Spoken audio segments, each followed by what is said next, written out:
better living.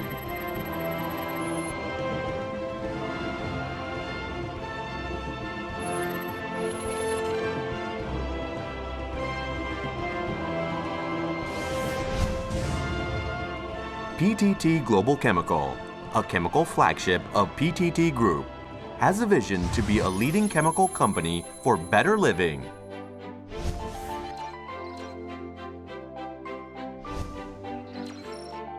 At PTT Global Chemical, our strategic way to success is to ensure highly integrated operation from upstream to downstream. Also aims to add value throughout the business value chain and meet the diverse needs of both industry and consumers. PTT Global Chemical consists of 7 business units: Group Performance Center, Refinery and Shared Facilities, Thailand's leading oil refinery with state-of-the-art operations and refining processes, which has the flexibility to produce all types of products to serve the country's energy needs. Group Performance Center, Aromatics, to contribute the value added of condensate by producing and distributing aromatics products used as feedstock for intermediate and downstream industries. This leads to a variety of products used in our daily lives. Group Performance Center, Olefins, to add value to natural gas by producing key petrochemicals including ethylene and propylene as feedstock for the petrochemical and chemical industries. Polymers Business Unit. High-quality polymers resin is the key fundamental to serve the needs of consumers and market demands, to drive the economic growth both domestically and across the Asia-Pacific region. Ethylene Oxide-based Performance Business Unit.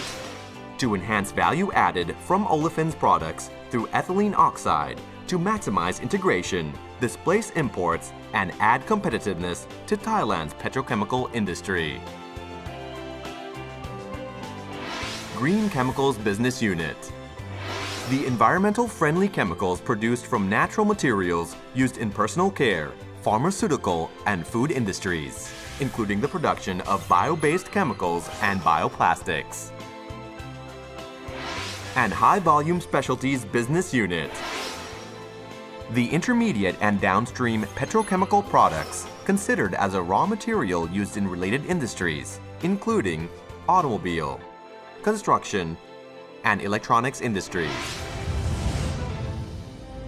With a combined group performance center of olefins and aromatics, PTT Global Chemical has a total capacity of 8.45 million tons per year and crude oil and condensate distillation capacity of 280,000 barrels per day. PTT Global Chemical becomes the largest integrated petrochemical and petroleum refining company in Thailand. Also steps to be a leading Asia-Pacific company for its size and product diversity. PTT Global Chemical Group is constantly seeking the new opportunities to grow sustainably by expanding business investment in other areas, including oleochemicals, bioplastics, bioplastics technologies, and the high-volume specialties businesses. Apart from creating new chemical products for better living, PTT Global Chemical commits to improve the well-being of local communities, society, and the environment. Our production operations are environmental-friendly processes and focus on rehabilitation of natural resources for the sustainable development. We are continually inventing new products that bring sustainable benefits to mankind. Our unrivaled expertise and experience in the petrochemicals business has been the key to the industry's economic leadership in Thailand. And PTT Global Chemical's success has been recognized through many prestigious national and global awards. Today, PTT Global Chemical commits to add value to raw materials and products. We are currently expanding our production base and business overseas as a part of our strategy towards sustainable growth. PTT Global Chemical, leading chemical company for better living.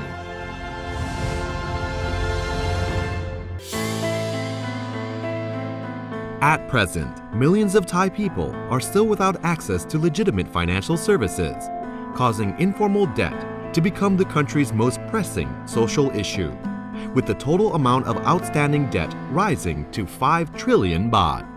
Our vision is to provide access to fair and transparent financial services for everyone, leading to a better quality of life for all Thai people. Ngern Tid Lor was founded with a commitment to being a financial institution devoted to assisting the country's majority customer base, delivering financial opportunities via simple, convenient, and fast products and services. We professionally manage and continually improve our products, providing transparent, quality financial services, which has led us to be internationally recognized as a leader in financial inclusion. This serves as a testament to our dedication to excellence in achieving our mission. With over 480 branches nationwide, we are continually expanding. This allows Ngern Tid Lor to be a leader in auto title loan provision, as well as boasting the highest number of insurance brokerage branches across the country. Products and financial services of Ngern Tid Lor are able to clearly communicate with and meet the needs of the majority of customers in Thailand, such as our auto title loans, which cover all types of vehicles. We provide fast, transparent service with insights into our customers' key concerns. Our Nano Finance helps small businesses to ease their financial burdens and provide cash flow for their business operations. It is also a starting point of access to regular, formal financial services. Ngern Tid Lor is a registered insurance broker, providing recommendations and selecting the most suitable insurance protections for customers at affordable prices.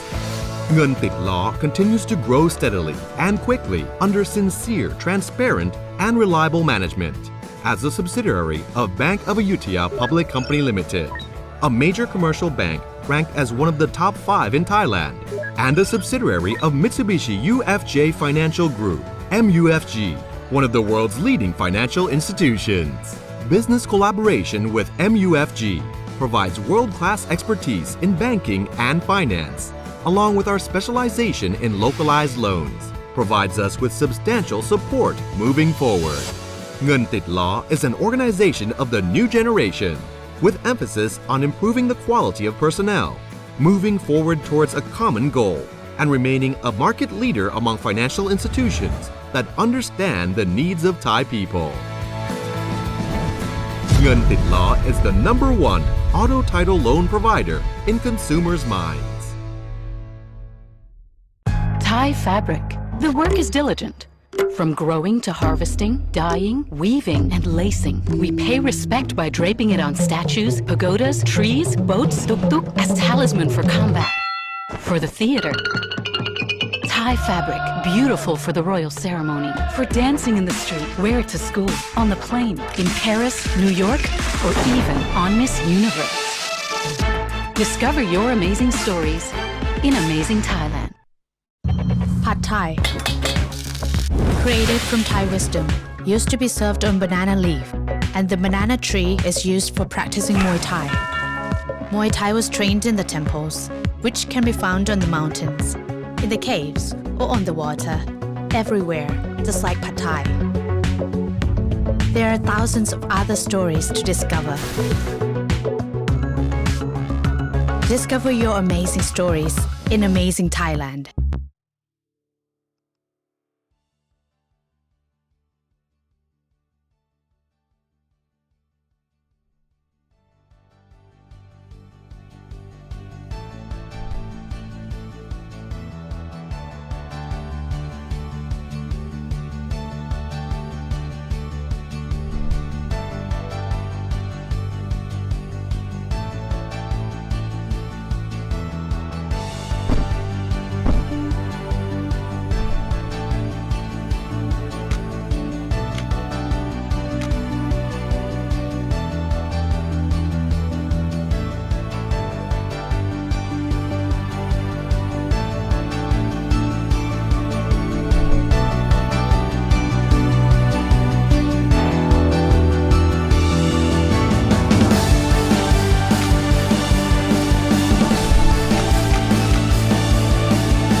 case competition in Thailand is upon us once again.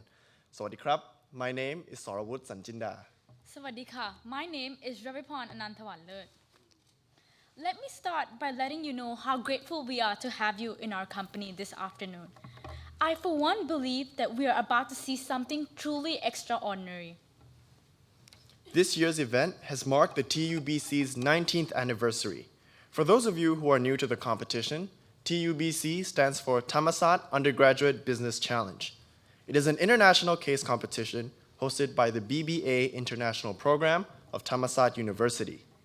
TUBC is a 5-day event organized entirely by students. Each year, top-ranked undergraduate business schools from all around the world are invited to participate in this event, in which participating teams will be given 30 uninterrupted hours to analyze a real-world business case and formulate strategies accordingly.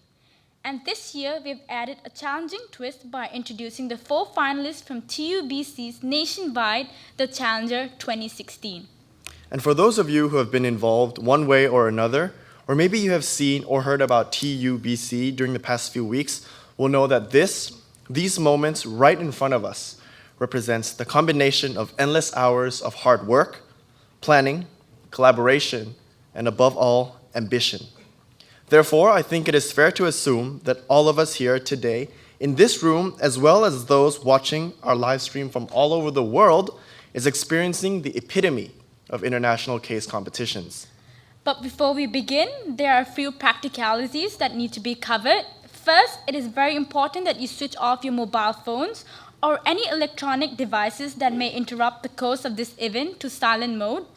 Second, we would also like to kindly ask you to refrain from leaving and entering the hall during presentation, as it might interrupt the presenters. So sit back, make yourself comfortable, because all of us are in for quite a treat this afternoon. First, please allow me to go through the agenda for the event. After we have announced the 4 finalist team, the winning team from Division A, B, C, and D will get to present respectively. We'll have a short break after presentation of Division B, and we'll continue to presentation of Division C and D respectively, after which we'll have coffee break and the winner announcement afterward. Now, we would like to invite Professor Dr. Sirilak Rojanakit Amnoy, Dean of Thammasat Business School, to give us an opening address.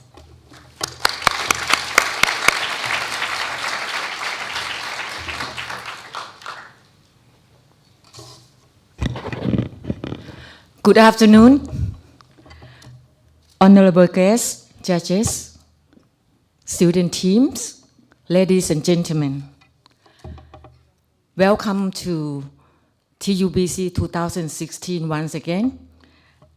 As we are going to conclude the final round and course the 19 Thammasat Undergraduate Business Challenges, we can all feel rightfully proud of a job well done.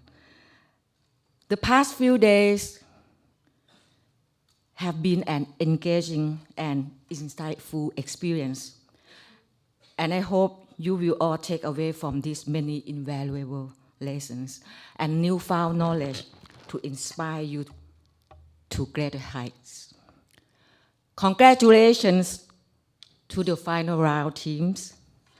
Those of you who will be seeing your ideas and transformed into practical business to solve real-world problems. Much success to you. On behalf of Thammasat Business School, I would like to thank our judges and all advisors who have shared their fruitful thoughts to students. Your contribution was integral in ensuring the prestige and success of this high talent event. The event would not have been possible without our sponsors who have been supporting this event for a long time. Your support and generosity is highly appreciated. Thank you everyone for being part of this success, especially our TUBC organizing team, BBA Program Director Dr. Warapong and Dr. Supawat, our case team advisor. Next year, Thammasat Business School hopes to welcome you back again. The 20th year of TUBC, to celebrate our key milestone, and I'm already looking forward to that with great anticipation. I wish you all an enjoyable journey back home for who come from foreign countries. Thank you once again, and good luck. สวัสดีค่ะ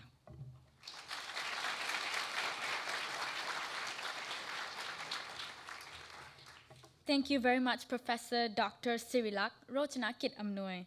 Next, we would like to turn everyone's attention to the screen for the video of this year's case.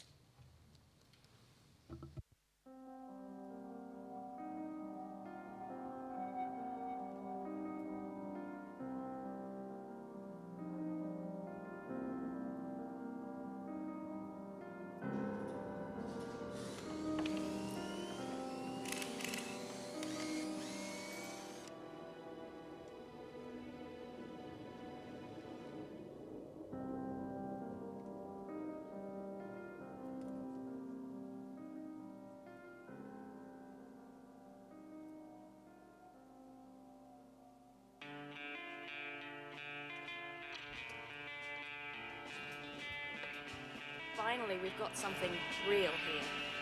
This is the future, you know? And it's attainable, and we can all have one. I can't wait to drive this around and show it off to people.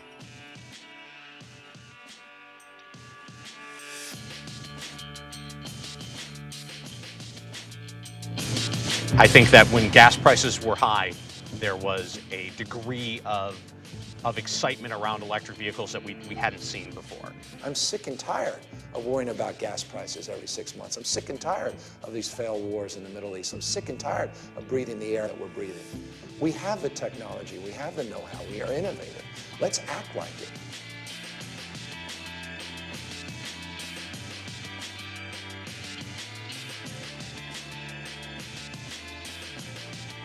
My childhood, driving fast cars, working on it, writing about it. I love gasoline horsepower. But I've come to the conclusion that I'll never buy another gasoline-powered car as long as I live. There comes a point when you know too much. For me, knowing what I know and having been where I've been, gasoline-powered cars started to become very, very bittersweet for me. And I've been saying goodbye in my head for about a year now. What I want is a car that I can live with, that goes fast and is fun and is clean. Because that's where the imagination is. That's where the inspiration is at. That's the future.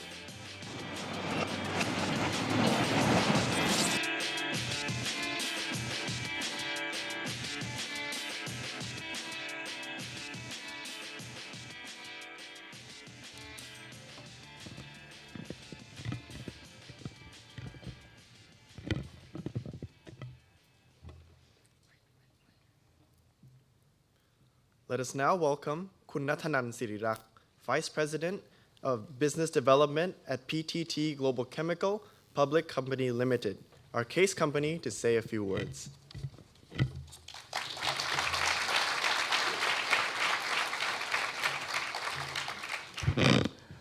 First off, thank you for TUBC.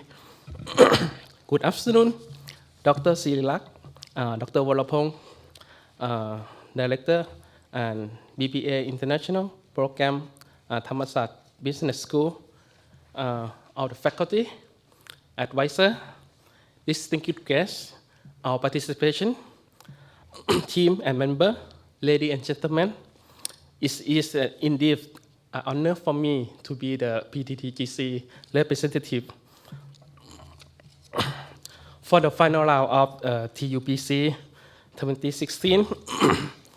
We, PTT Global Chemical, the fully integrated chemical and refining oil company. We are the flagship of the chemical in the PTT group. We are proudly been the exclusive partner for the TUBC for over the decade. and we hope to continue this relationship for the year to come. TUBC objective to creating the learning opportunity for the participating students in order to develop them into the future global business leader is very much in line with our culture, our belief, and is also the unique opportunity for the student to apply the academic knowledge, business theory, and the practice to solve the business case with the long history of the TUBC, almost 16 years. We have TUBC Act and the International Forum for the participants to exchange the idea, the thoughts, the experience, which are invaluable for their future and their career. We hope that all the participants will be able to learn a lot from one another,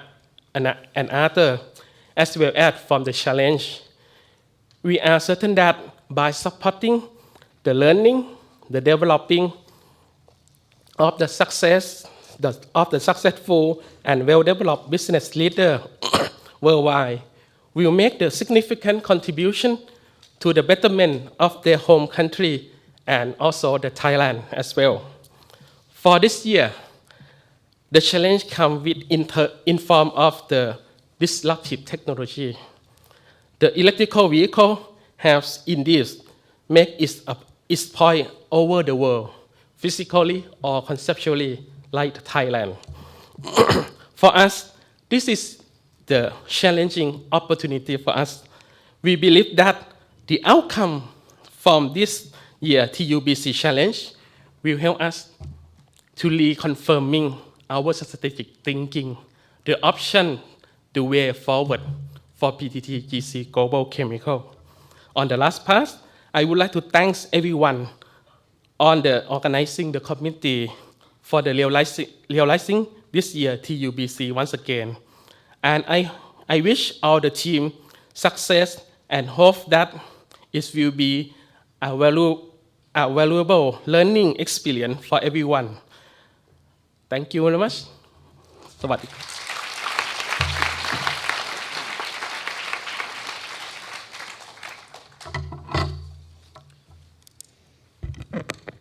Thank you, Kun Natanan. We would like to now introduce our honorable judges for the TUBC 2016 final round. First, we have Kun Natanan Sirirak, Vice President of Business Development at PTT Global Chemical Public Company Limited. Second, we have Kun Piyasak Ukrit Nukun, Managing Director, Ngern Tid Lor Company Limited.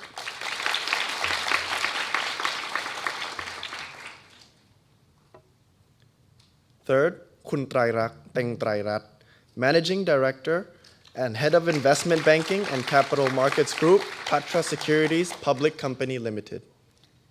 Next, we have Kun Chiraporn Aphinantham, First Senior Vice President, Transformation Office, Siam Commercial Bank Public Company Limited.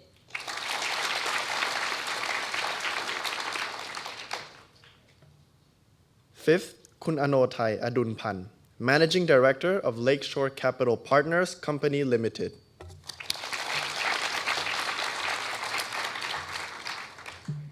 Next, we have Kun Nicholas Degator, Principal at Bain & Company.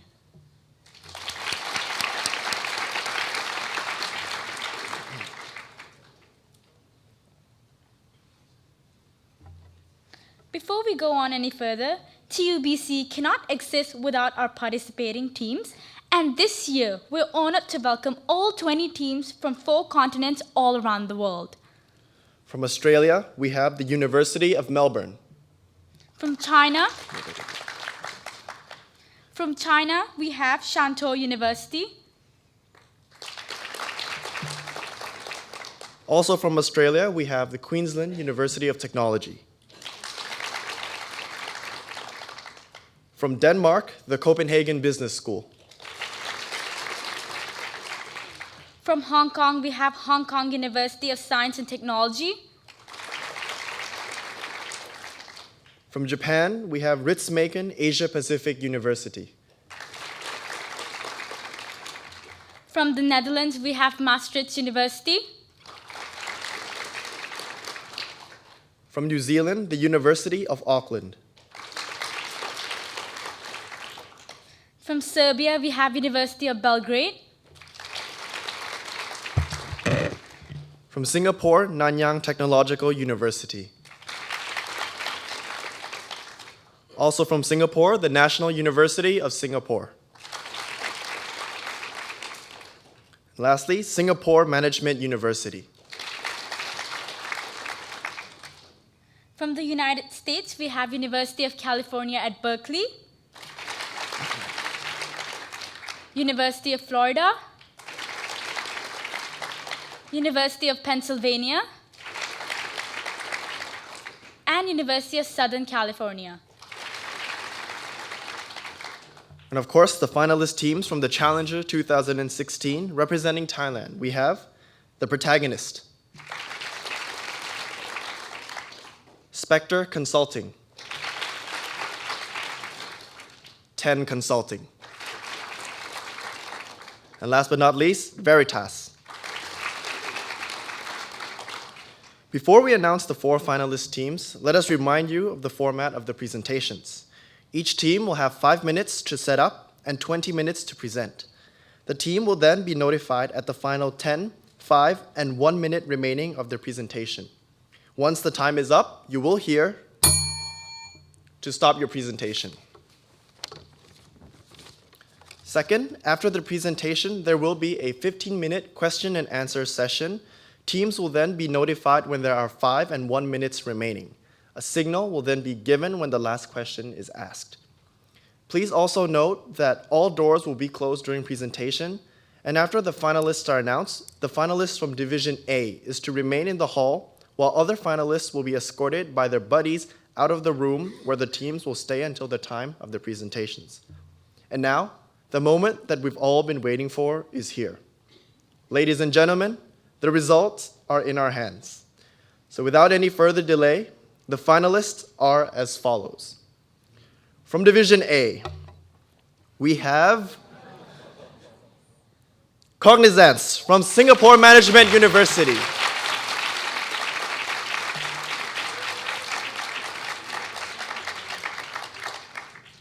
From Division B, we have Wayne Consulting from University of Florida.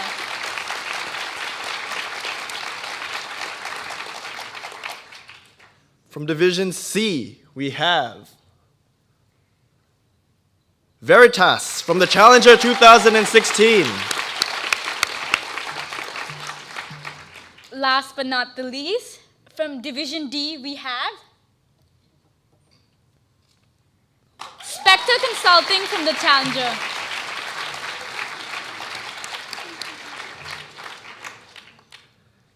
Now, please welcome.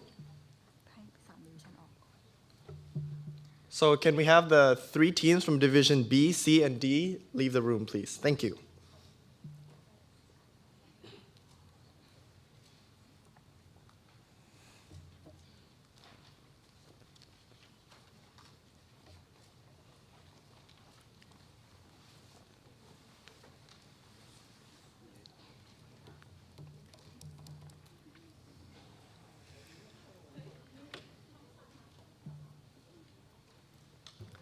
Ladies and gentlemen, please welcome the first team to present this afternoon, Cognizance from Singapore Management University.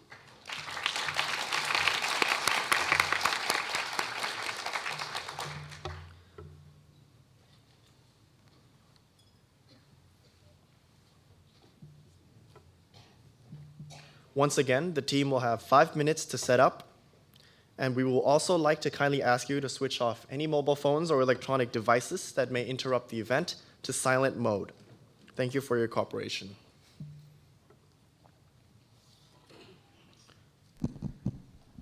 And for the team, you have 5 minutes to set up, which will start now. You can begin your presentation whenever you are ready.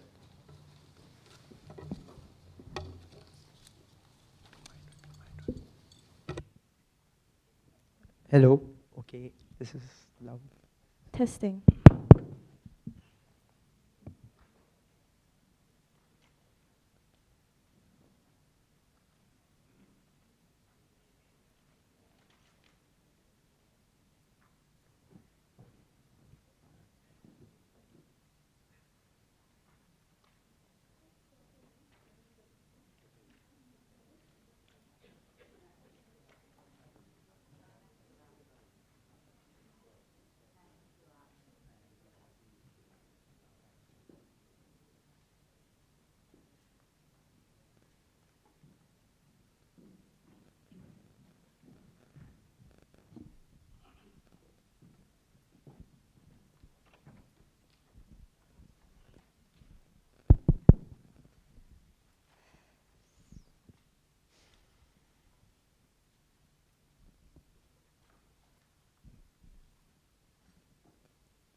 Imagine a world without plastics. How would you store your food? What would the interior of your car look like? And what if one day I didn't have to go to the petrol station to refuel my car? I could charge it at home and drive off to work. With the depleting natural resources in the world, this is the future. A very good afternoon, ladies and gentlemen. My name is Josephine, and today with my teammates Ragvendra, Shi-Ing, and John, we are from Cognizance Consulting, and we bring to you our ACE strategy to help PTT Global Chemicals ace the energy business. Let's begin by first introducing to you our company for the day, PTT Global Chemical. We are the leading petrochemical company in Thailand. Our parent company actually supplies us with cheap and a wide variety of feedstock. This wide variety of feedstocks allows us to produce a large variety of petrochemicals, ranging from olefins to make plastics, refined products to make gasoline and diesel, as well as green chemicals. So from here, we can see that PTT Global Chemical is a highly diversified company which is capable of producing a large variety of petrochemicals. Looking back, we understand that PTTGC was formed by the amalgamation of a few different companies who came together to take advantages of economies of scope, of scale, and together with cheap feedstock available from their parent company, we were able to actually have a significant cost advantage, which has enabled our success. However, going forward, the team has identified 3 key threats that threaten PTT Global Chemicals. The first of which is the crash in oil prices, leading to a decline in revenue. Secondly, looking ahead 6 years, the decreasing oil and gas supplies in the Gulf of Thailand threaten the supply of our feedstock. And lastly, looking even further ahead, in 2030, we expect the proliferation of electric vehicles that also threaten our revenues. So today, the question is, how can PTT Global Chemical prepare for this disruptive future? So the first issue that we have identified is the most eminent one, the falling oil prices. As we can see from this chart over here, our products are actually very directly correlated with the price of oil. And as such, with the price crash, the value of our products and our revenues have been hit negatively. While our revenues have declined by 27% since last year, our EBITDA margin, on the other hand, has increased by about 4%. As such, we can see that PTT Global Chemicals is a highly operationally efficient company. Thus, with the inability to control the prices of our products, and with a strong cost structure to combat the fall in oil prices, PTT Global Chemical has to increase the volume of the petrochemicals that it's currently selling. Further analyzing, we understand that there are 2 main options we have to increase the volume of products sold. We can introduce a new product into the market, or number 2, actually just increase the sale of already existing products. We see that the first option actually is not so viable because we have a lot of products already in the pipeline, and thus suggesting a new addition would not be very beneficial, and thus we have crossed this option out. If we take a look at the sales volume of our petrochemicals the past 4 years, you can see that the sales volume has actually been either declining or stagnating. Hence, there is a very strong need for PTT Global Chemicals to increase the volumes of petrochemicals that it's currently selling. The second issue that our team has identified is the depletion of natural resources in the Gulf of Thailand. This is a major issue for us because our feedstock depends on natural gas, which is a key component of one of the major components of our company, olefins. If we take a look at Thailand's energy mix, Thailand is highly reliant on natural gas resources. Moreover, Thailand's energy demand is also set to increase by a 3% CAGR going forward. As such, we expect that the gas supplies in the Gulf of Thailand to be completely depleted by 2022. As such, there is a very strong motivation for PTTGC to seek alternative feedstocks to manufacture its olefins and derivatives. Our third issue of the day deals directly with the rise in demand for electric vehicles. However, our team realizes that even though the rise in electric vehicles would directly impact us with the falling demand in gasoline, we know that the demand in the Thai market, as well as globally, is still in its nascent stage. We understand this threat is one for the future, looking at the way that even the Thai government has set a target of 1.2 electric vehicles on the roads 20 years from now? So from now to 20 years, what is the Thai government doing to encourage the adoption of electric vehicles? Currently, it is encouraging manufacturers to produce parts for electric vehicles by providing them with a 10% decrease in excise tax. Moreover, the Thai government is also heavily investing in infrastructure required to support electric vehicles by building chargers within Bangkok and beyond Bangkok. As such, 20 years from now, we see that the threat of electric vehicles is a real one, and thus PTTGC has to adapt its product mix in order to remain relevant in the future. So let's take you through our executive summary to give you an overview of what we will be doing today. So we see that our objective is actually to enable PTTGC to adapt itself to deal with the disruptive changes in the market. The key issues that our team has identified is, in the short term, the oil price crash. In the medium term, we see that the depletion of natural resources will be a threat. And finally, in the long future, we see that the rise in demand for electric vehicles will be a major issue. As such, we have our 3 strategies. The first of which is accelerate the export volumes of high-volume specialties to other markets. This will give us a 2 billion Thai baht increase in revenue by 2017. Next, we want to capture alternative feedstock to produce olefins and derivatives. And this will allow us to reduce our reliance on natural gas by 20% by 2021. Lastly, we want to embrace the rise of electric vehicles. And to do this, we will be investing heavily in R&D, about 700 million Thai baht by 2017. So let us first introduce you to our first strategy, Accelerate, where we aim to use HVS to actually increase our revenues to combat the falling oil prices. So to determine which is the product that we will want to export to neighboring markets, we first take a look at the correlation of our products to oil prices. And we see that olefins are the most sensitive to oil prices, and hence that will not be the product that we will be leveraging to increase our revenues. The second filter we used is the demand and supply balance. We see that aromatics and EO-based products actually see a huge oversupply in the market, and as such are not viable products to be sold more. Lastly, taking a look at the profitability between green chemicals and HVS, we see that HVS produces a more attractive segment for PTTGC to export.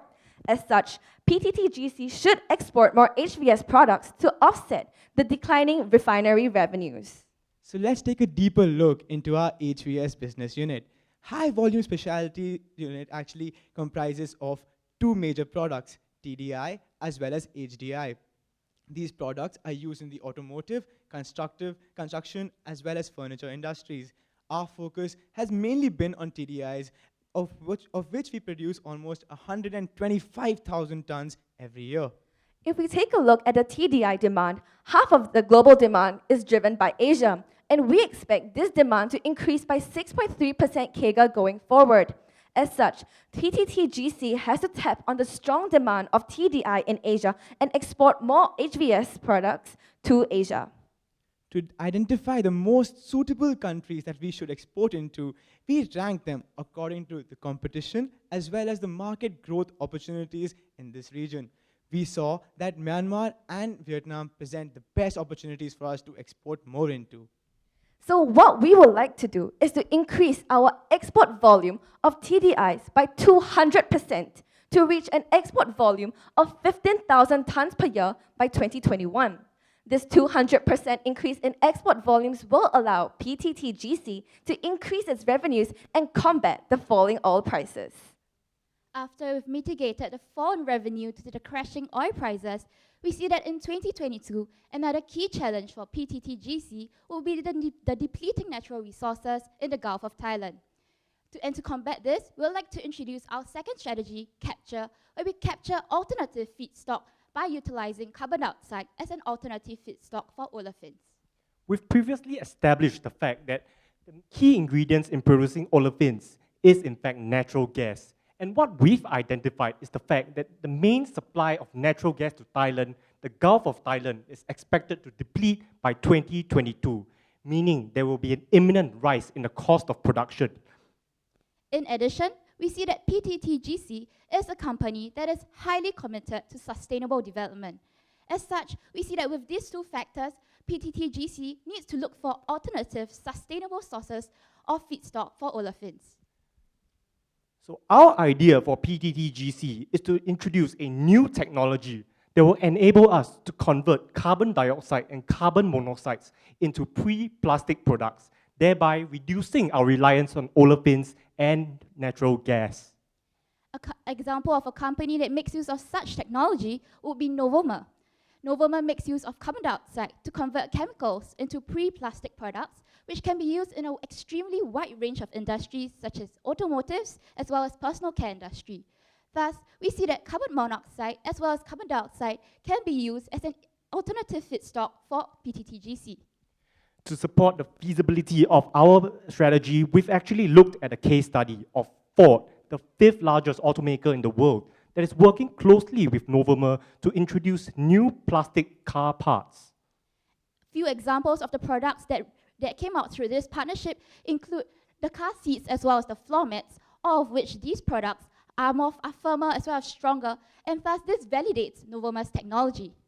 So what is the plan for PTTGC? It is, in fact, to enter into a joint venture with Novoma. Our existing facilities will integrate new technology that will enable us to produce carbon dioxide-based pre-plastic products. Prior to this joint venture, we see that PTTGC has been producing olefin-based derivatives such as ethylene oxide using natural gases to produce pre-plastic products such as monoethylene glycol. After the integration of new technology from Novoma, our facilities will be able to use carbon dioxide to produce an additional products such as acrylic acid, thereby reducing our reliance on olefins and that come from natural gases. The next question then is what can we bring to the table for Novoma? We see that PTTGC offers 3 value propositions to Novoma. First of all, it allows Novoma to gain access to new markets, especially in the Asian region. Secondly, it allows an increased production scale of Novoma's technology. And last but not least, it will allow Novoma to increase its brand recognition.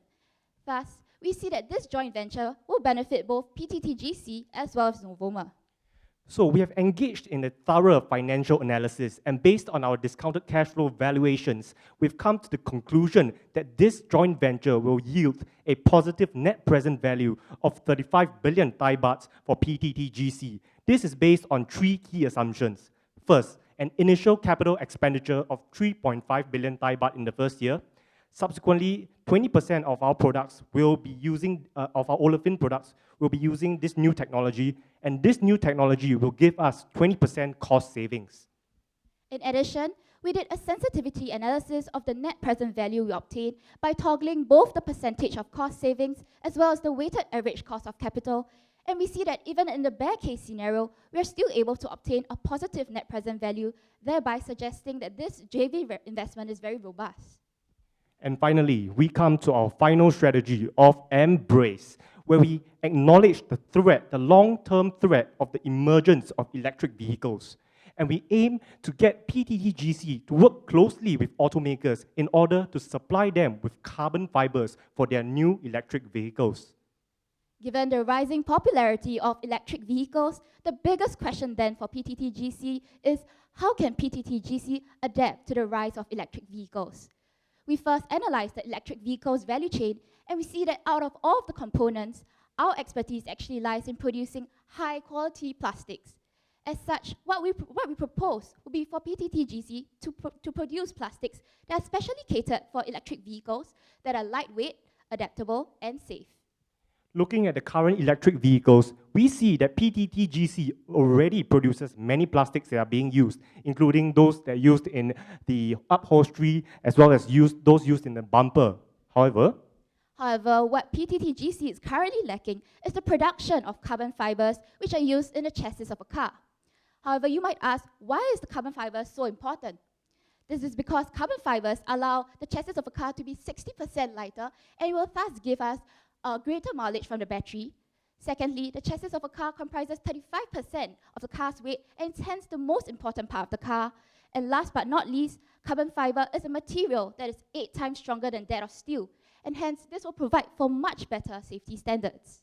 And now to look at an example of how important carbon fiber is in electric vehicles, we look at the case study of BMW's i3 series. What we see is that BMW i3 series has actually won many awards and has been mentioned as one of the top electric vehicles in the market today. And all these can be largely attributed to the fact that it uses a carbon fiber chassis that enables it to have high mileage. And then all these points to the fact that carbon fiber will be an integral part of the rise of electric vehicles. But why exactly is carbon fibers not used in electric vehicles today? We see that the current situation is that the price of carbon fibers is 8 times that of steel, and this actually presents an opportunity for us. Given PTTGC's large economies of scale, we could possibly increase our production and adopt mass production of carbon fibers, and we can see that by 2030, the cost of carbon fibers will be as competitive as that of steel. And next, taking a look at our current situation, we see that our parent company, PTTPCL, has recently engaged in an exclusive partnership with high-profile automakers such as BMW, Mercedes, etc., to develop electric vehicles. So our idea for PTTGC is to use these partnerships to negotiate and aim to supply carbon fibers to these automakers for the production of their electric vehicles. The implementation timeline of our Embrace strategy involves 3 phases. In the first phase, we will closely work with our automotive partners to develop the carbon fibers needed in electric vehicles. In the second phase, we'll build our factory that provides the materials for the electric vehicle prototypes. And in the last phase, we aim to start mass producing the materials needed for carbon fibers and supply it to our partners in the Southeast Asian countries. Thus, by 2036, we see that PTTGC will be able to start producing carbon fibers to support its automotive partners. By implementing these strategies, we will have 2 main benefits. First, we will be able to help the Thai government reach their targets of 1.2 million electric vehicles by 2036 by supplying cheap carbon fibers to the electric vehicles maker so that they can launch their products. In addition, we will also be more prepared for the future. This is because we were able to mitigate the loss in revenue from gasoline due to the rise of electric vehicles, and in addition, we will be able to gain revenue from the sale of light plastics as well as carbon fibers. Thus, with these 2 reasons, we see that PTTGC will be ready to tackle the disruptive change in the market. So moving on to some of the risks that we face for the implementation of our strategy, we could potentially face a limit in our capacity when we want to export to certain countries, and therefore we may look at opening new plants. And for our second strategy, we fear that Novoma might not be willing to enter a JV with us, and to combat this, we will start looking for alternative sources to JV with. And last but not least, for our Embrace strategy, we fear that there might be a low demand for carbon fibers from EVs. And what we can do to combat this would be to start to supply carbon fibers to other car automakers. So for the implementation timeline, we plan to ramp up production capacity in the first half of 2017 and followed by the exports. Secondly, for our joint venture, we plan to integrate the new technology within 2017 and launch the new products by 2018. For our last strategy, Embrace, we see of it more as a long-term strategy. However, we do intend to work with car automakers in the first 5 years, but we'll only be establishing our factory to produce carbon fibers only in 2030. In all, the export strategy will be poised to generate an additional 3 billion Thai baht by 2020. This is based on the key assumption of our export revenues growing by a 15% CAGR to our target markets in Myanmar and in Vietnam. The cost of our 3 strategies will reach a total of 4.3 billion Thai baht, with the main cost driver being the capital expenditure in the joint venture. And to sum up our presentation today, we've introduced to you 3 strategies: ACE, accelerating our exports to target markets, capturing alternative feedstocks, as well as embracing the rise in electric vehicles. Armed with these strategies in hand, PTTGC will be able to adapt to the disruptive changes in the energy industry and continue to ace the industry amidst harsher and unrelentless change. Thank you very much.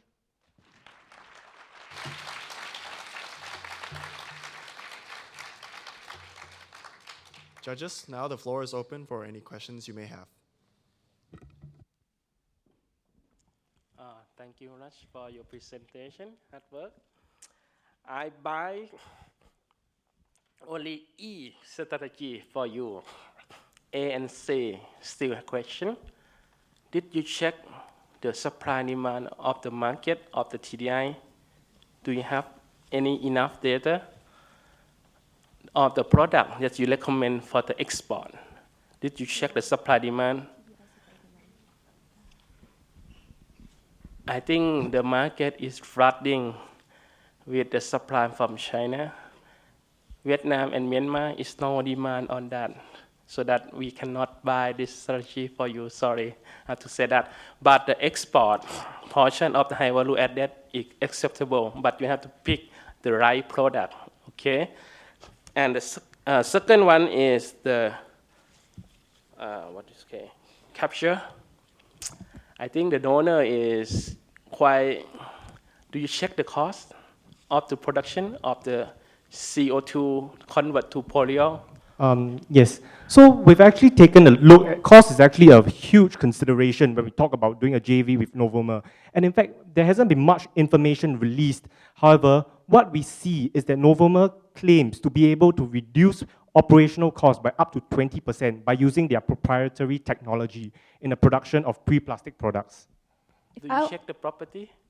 If I were to add to what my teammate is saying, the carbon dioxide and carbon monoxide that Novomer utilizes is from the environment and the industrial waste that is produced when refiners refine their products. Hence, we see that the only cost driver for this strategy going forward would be the import of natural gas that PTT is currently importing. The other costs related would be to repipe the carbon dioxide from the environment into the crackers to allow PTTGC to change the ethylene oxides to other plastic products. It's a good idea, but the property of the product is far away from the industrial acceptance. This is current situation, but yes, in the future, maybe they can develop a better catalyst, better product property. Yes. I think also the second part of utilize the carbon dioxide is a good idea, but it's not come very soon. Thank you so much for that input. So we've definitely recognized the fact that some of the products may not be up to standard, and that is why we find it so important to find a case study. And we've actually identified Ford Motors. So Ford Motors is the 5th largest automaker in the world, and right now they are working very closely with Novomer to produce their car parts. And based on preliminary reports released, we've actually found that these car parts that are produced have exceeded all expectations in terms of quality, in terms of cost advantages. And Ford is actually very bullish in terms of Novomer's technology, and that is why we are bold enough to suggest this Novomer joint venture. In addition, Novomer is also currently on the route to establish a mass production for this technology in Africa. So we understand that while there are some doubts about the technology, not only Novomer, but there are other companies such as New Light, who works with Fortune 500 companies to also utilize the same technology to convert carbon dioxide and integrate these carbon dioxides into propylene polyols. So yeah, therefore the team strongly believes that this technology, while very nascent right now, will boom in the future. So the Thai government's expecting 1.2 million electric vehicles on the road. Do we have any number? What does the global penetration on electric vehicles look like by then? Globally, we understand that the penetration is only 0.1%, and in Thailand itself, there are only 75,000 electric vehicles. So what do we expect the market to be like, globally in 2035? Let me take that. So thank you for your question.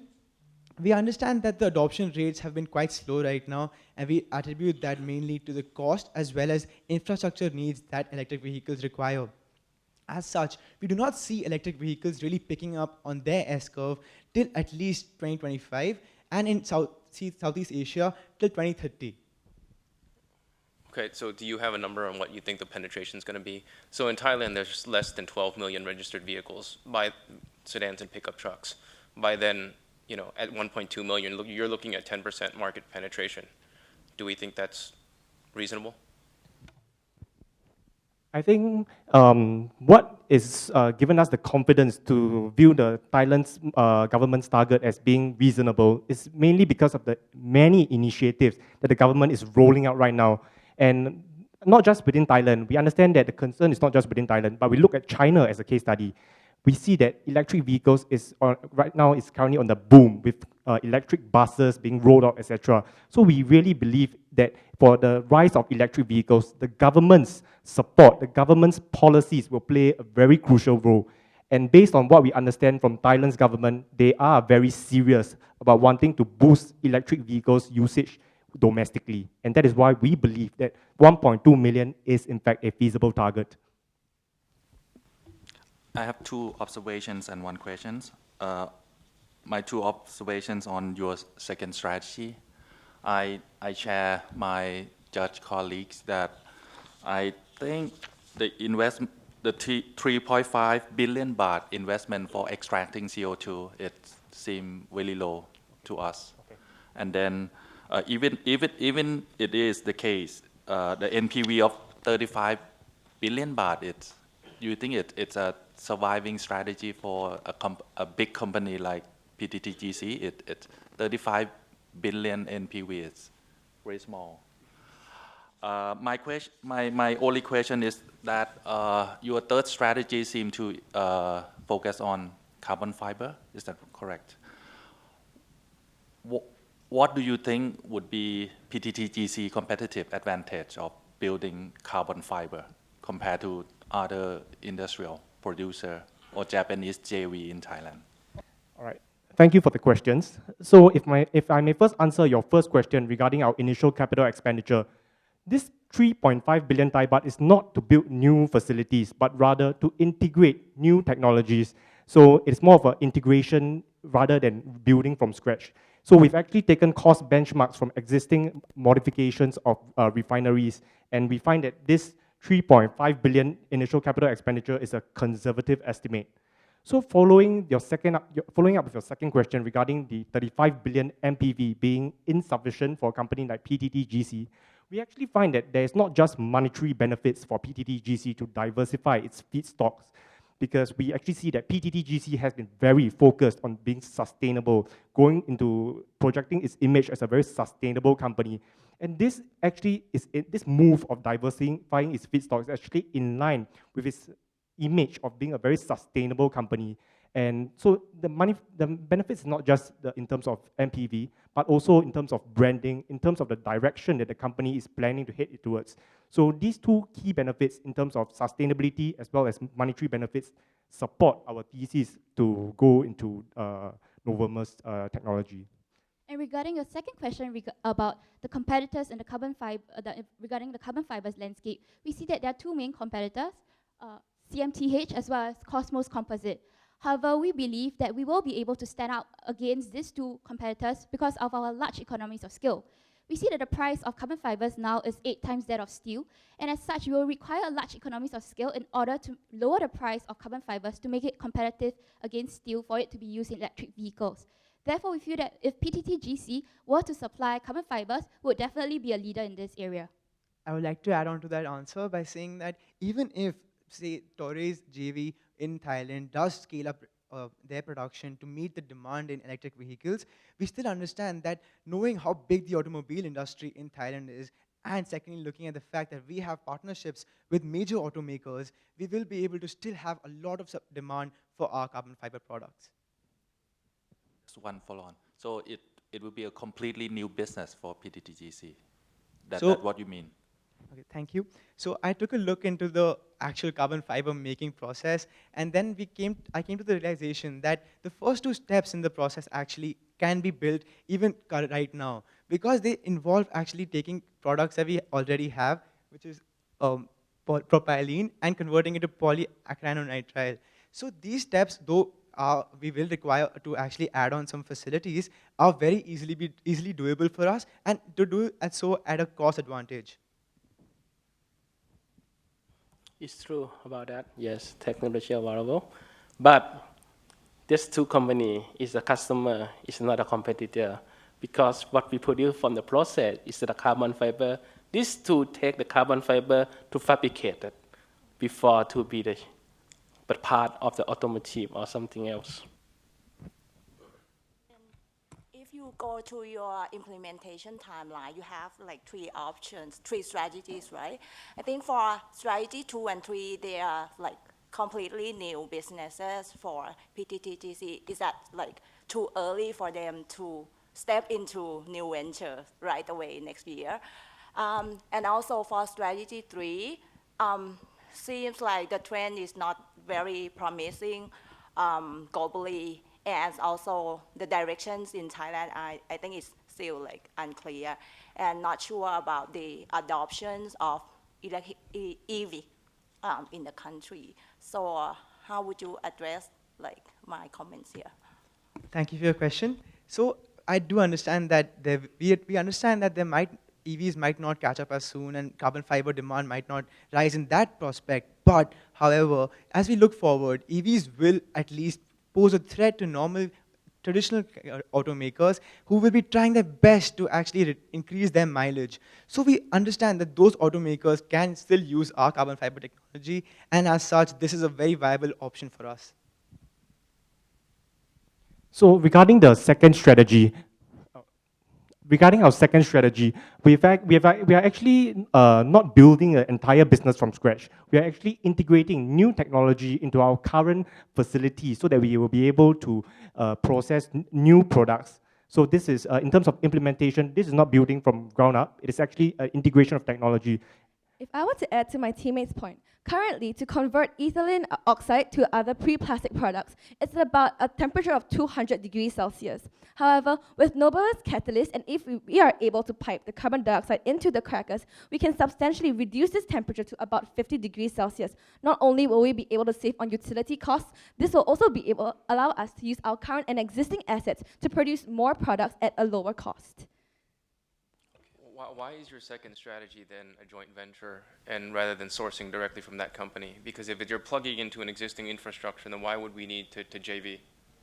Yes, because that is the main reason is because it is a proprietary technology from Novoma's part.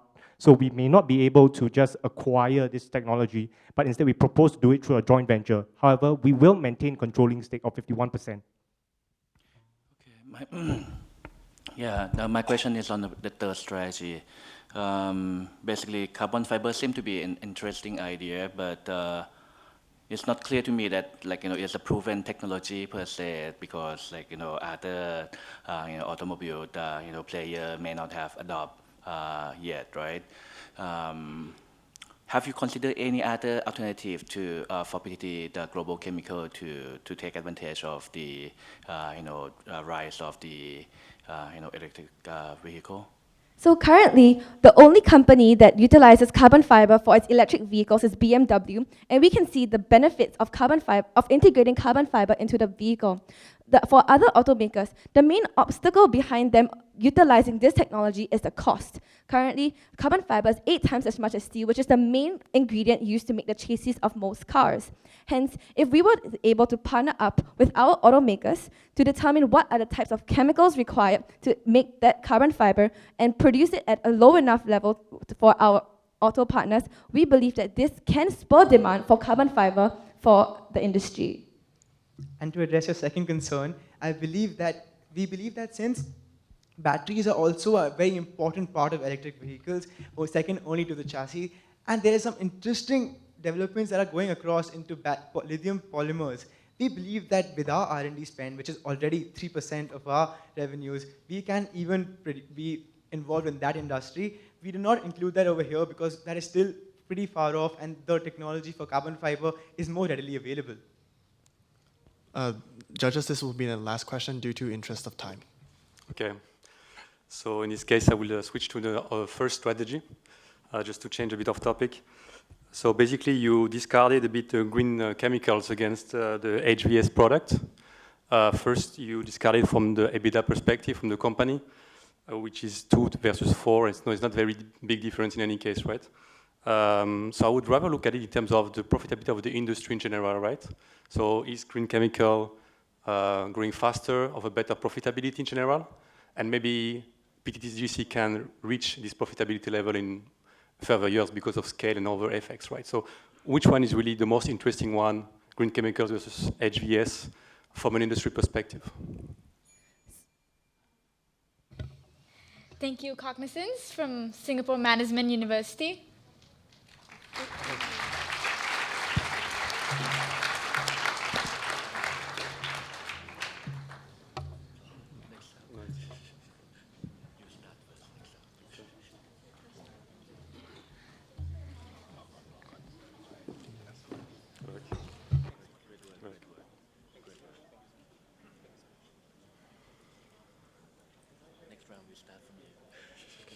I had many questions.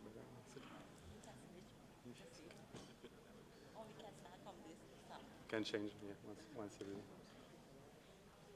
ready. Now we'll give a few minutes for the judge to jot down some notes.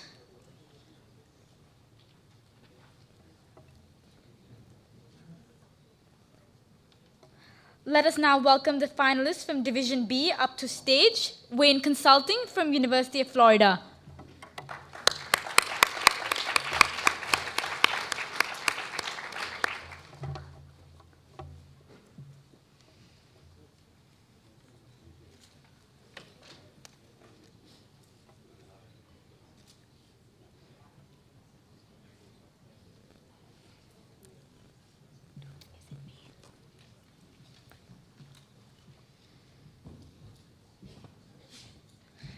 The teams will have 5 minutes to set up, which will begin now, and you may start when you're ready.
It's going to be over there. Excuse me, where's the timekeeper? Where? Thank you. It is not the strongest species that survives, nor is it the most intelligent, but instead, it is the species that is able to adapt to change. We are here today to present our strategic recommendations for how PTT Global Chemical can not just survive, but thrive in the future. My name is Mary, and I'm joined today by my colleagues, Anthony, Sarah, and Sherman. We're here today to present our strategic recommendations for how PTT Global Chemical can thrive into the future. So, PTT Global Chemical is a thriving company because they're able to reduce the risk that's inherent in their industry. And they're able to do this through their multiple business areas. However, it's important to take a look that 45% of revenues comes solely from the refinery and shared facilities. So for a company whose key strength is their reduced risk, it is understandable that the rise of electric vehicles provides some concerns. Now, the oil industry also has a lot of risk ahead. The demand is low and the supply is high, and other industry players are recognizing this. Companies are trying to cut costs by as much as 30%, and companies are canceling or delaying projects that are up to $200 billion. Now, PwC recognized this outlook, and they formed 3 key strategies of what industry players should do to survive in this future. Now, we kept these recommendations in mind when forming our strategy. The first key is that industry players should refocus their organization onto what they do best. The second key is that players should avoid arbitrary cost-cutting measures and instead focus on new areas of revenue. And the third was to exploit new technology and contribute to achieving lower emissions environment. Now, one group that is actively working to contribute to this low emissions environment is the Thailand government. They have some pretty ambitious goals in the transportation sector of reducing emissions by 46%. They plan to do this through the promotion of electric vehicles. And they project that in 2036, there will be 1.2 million EVs in Thailand. Now, despite these numbers, there is still some skepticism as to whether EVs are simply a fad or a long-term disruptive technology. And these can be attributed to the following challenges. However, it's important to note that 3 of these challenges have short-term solutions. One that I would like to highlight is the low price. Now, people believe that once EVs and gas guzzlers are the exact same price, there will no longer be an issue. And that is projected to happen as early as 2018.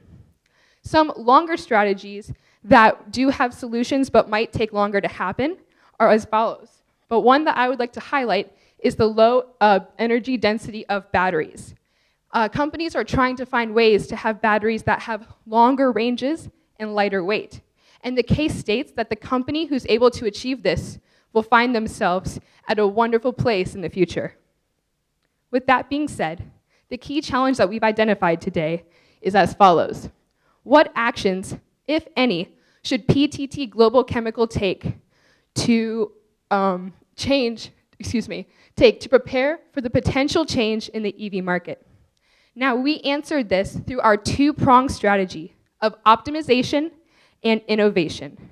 This includes growing existing areas to adapt to new market conditions and exploiting new technology to contribute to the changing industry environment. So before we get into strategy, I want to talk about something that's incredibly important, and that is that the EV industry is on the verge of seeing rapid acceleration in growth. And I want to start first with a quote from a former Saudi oil minister from OPEC, and that is that the Stone Age did not end because we ran out of stones. It ended because we invented bronze tools which were more productive. Those bronze tools are the same thing as electric vehicles, and that rapid acceleration is what we're going to see today. An important thing to keep in mind about technology growth is that technology growth is not linear. There becomes a point in time where populations rapidly accept and embrace technology.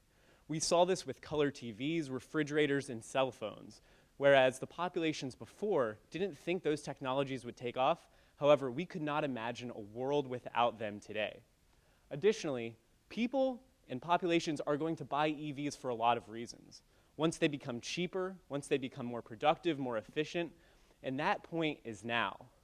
The important thing to keep in mind is that we have never been at this point before. We have never seen a production electric vehicle that could match the range and cost of a petroleum vehicle.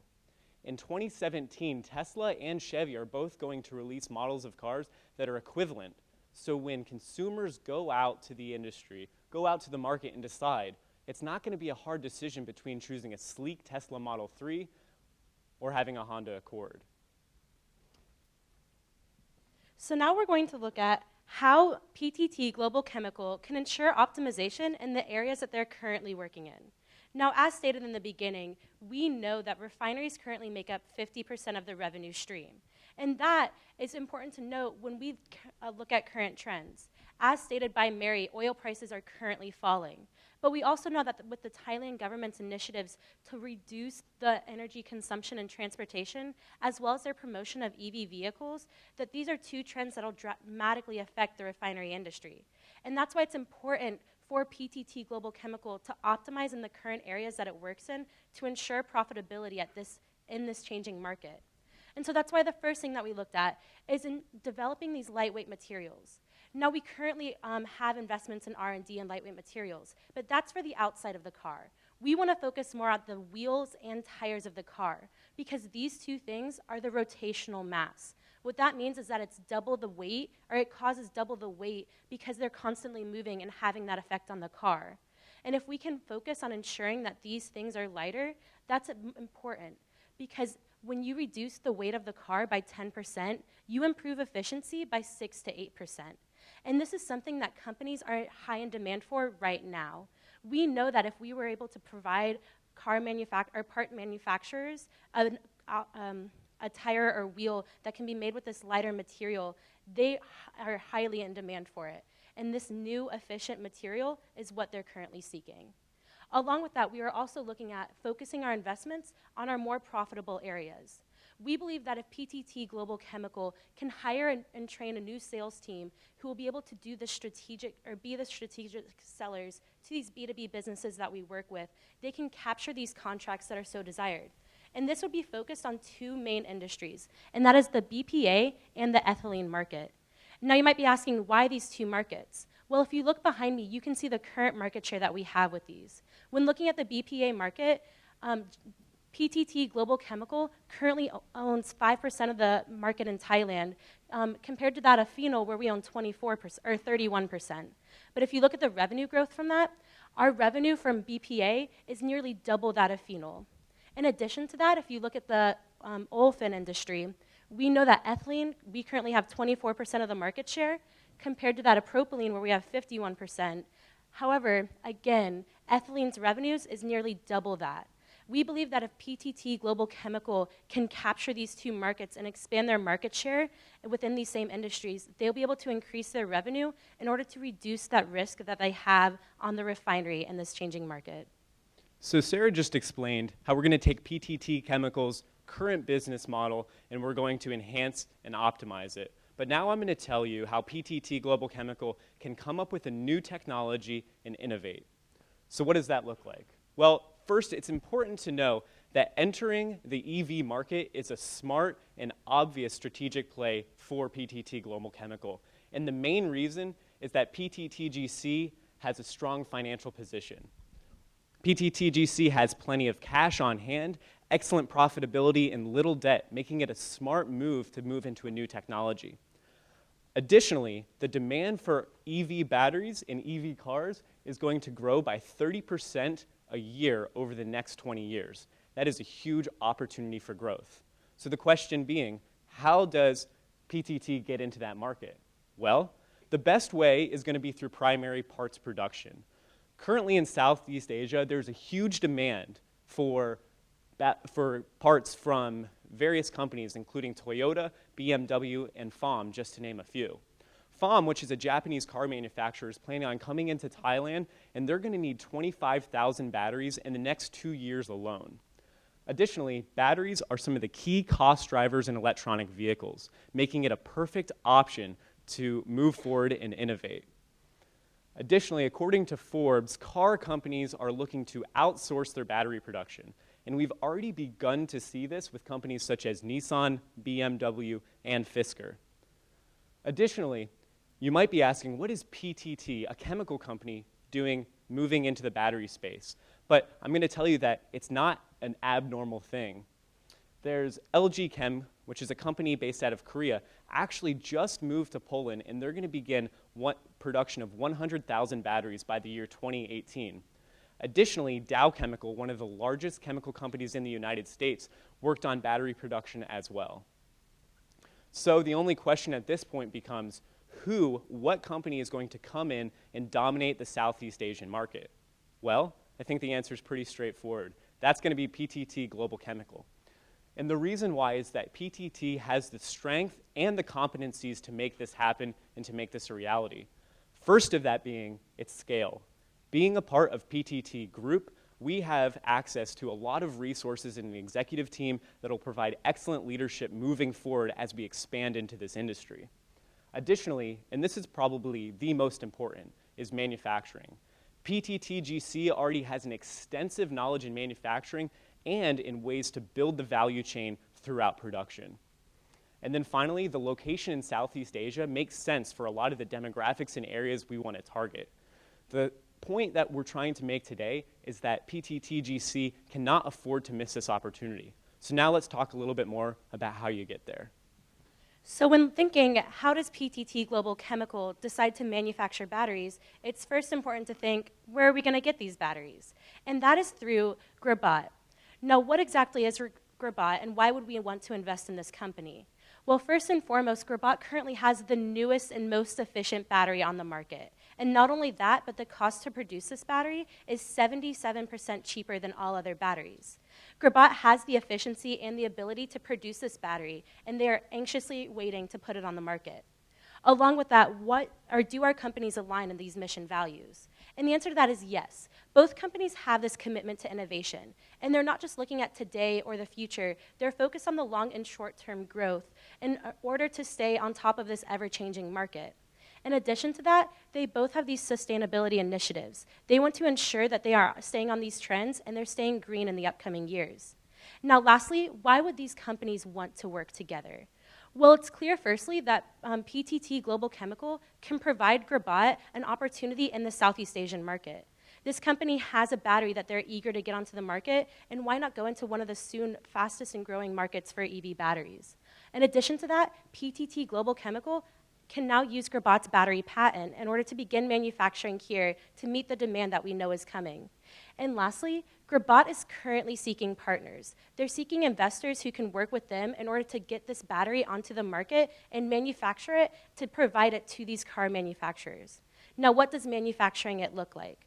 Well, first, it's about implementing the Electric Power Solutions Department.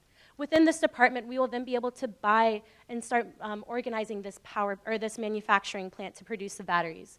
From there, we will begin product testing this battery and ensuring that it's staying up to date with both Thailand and Southeast Asia EV battery requirements. And then lastly, we would want to secure these initial purchase orders from companies such as Foam that are currently seeking EV batteries in Southeast Asia. And this provides a great opportunity because first, PTT Global Chemical would be the first movers in the Thailand and Southeast Asia EV battery market, something that's very important. Along with that, we would be able to provide these 25,000 batteries to Foam and to these companies that are seeking batteries here in Southeast Asia. And then lastly, we would have the opportunity of scale, being the first ones in this market. We would be able to see these product changes and be able to increase sales and increase capacity to meet the demand of the EV battery market that we know is coming here and we know it's coming fast. So we just explained a little bit about how the production is going to work, but let's talk a little bit about the technology because this is the really exciting part. As previously stated, we want to partner with a company called Grabat, and what they make is actually what's called a lithium-sulfur battery. Now, a lot of you probably know what a lithium-ion battery is because they're in your phone, they're everywhere. But lithium-sulfur and other battery alternatives are the future. As you can see in the chart above, which shows a comparison between watt-hours per kilogram of battery size, a lithium-sulfur battery drastically outperforms a lithium-ion battery.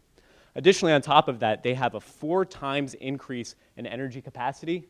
They have a 66% reduction in weight. And keep in mind, weight is the key cost driver in electronic batteries. And then also they have a recharge speed that's 33 times faster than a lithium-ion battery. These batteries currently exist, they work, and they work well. Additionally, another battery technology that PTT Global Chemical should be looking into is a lithium-oxygen battery. Now, lithium-oxygen batteries were not practical up until recent scientific advancements that allow the battery to be sealed. The really interesting part about lithium-oxygen batteries is that they are impossible to overcharge. They have up to a 15 times increase in efficiency, and then additionally, they have a 4 times increase in capacity. Keep in mind, as you're able to reduce the cost of the battery, you're able to reduce the cost of an electric vehicle because it is the 3rd most important cost driver in the electronic vehicle. So let's talk about how the optimize and the innovate strategy work together to take PTT Global Chemical into the future. Well, when we first started, we talked to you about optimize, and that's how you're going to take your existing business model and make it better. And there, we're going to build market share in ethylene and BPA products, and then additionally, we're going to expand our lightweight wheel products specifically. The overall impact is that's going to allow PTT to diversify its revenue stream and expand product line. On the innovation side, what we've done is PTT is going to invest in battery manufacturing, and then it's going to develop revolutionary battery products with the overall impact being enter EV market and develop competitive solutions. Now, before we jump into the numbers, I want to go quickly over an implementation timeline. So the first thing that PTT Global Chemical needs to do Monday morning when you go into work is you need to start talks with Grabat and secure that investment to have that stake in the company. Because that is what's going to drive the timeline for your setting up and establishing your manufacturing facility in order to do the collaborative R&D and manufacturing for those batteries. Additionally, you want to invest now in the lightweight materials division because the demand for those lightweight materials is coming very, very quickly because cars are having to meet environmental standards, and so the lighter the car is, the more efficient they are, so car manufacturers really want them soon. Now, looking at a brief overview, we see that there's a couple of positive and negative drivers in this space. Positively, we have potentially exponential growth in the EV market. And so what that means for PTT Global Chemical is that any amount invested now is going to yield returns exponentially larger in the future. So the earlier that you get in, the more money and the more yielding returns that you can get later on. Additionally, we see new market opportunities for those lightweight materials that PTT Global Chemical is producing. Now, looking at some of the negatives, the EV adoption rate may be a little slow before it hits the critical mass point on the S-curve that Tony was talking about earlier. And then also there is going to be a certain amount of upfront cost involved in these investments. So you might be wondering what those investments look like. So if we look at the innovation and the optimization sides of the strategy, we see that the innovation side is going to be the larger side and incur the most amount of cost just because it's investing in Grabat, investing in a new factory. And then the main cost driver for the optimization side of things is going to be the investment in R&D in the lightweight materials. What this means for PTT Global Chemical is that there'll be a roughly 2 billion baht initial investment that's going to drive revenues in the future. Now, what do those revenues look like? As stated before, they are exponential, and even after running a sensitivity analysis with minimal expected and best case adoption scenarios, we find that even in the minimal case, PTT Global Chemical cannot afford to miss out on this opportunity. We see that there's an average year-over-year growth rate of 30% in this market, and we'll be able to pay off the Grabat investment within the first 2 years, which is very, very important. Now, as you can see from the revenue totals, this is an opportunity that PTT Global Chemical cannot afford to miss out on. Today, we've talked to you about our two-pronged strategy of optimization and innovation, specifically growing existing areas to adapt to new market conditions and exploiting new technology to contribute to the changing emissions environment. Altogether, our strategy will put PTT Global Chemical in a place to thrive into the future. Thank you, and now I'd like to open the floor for question and answer.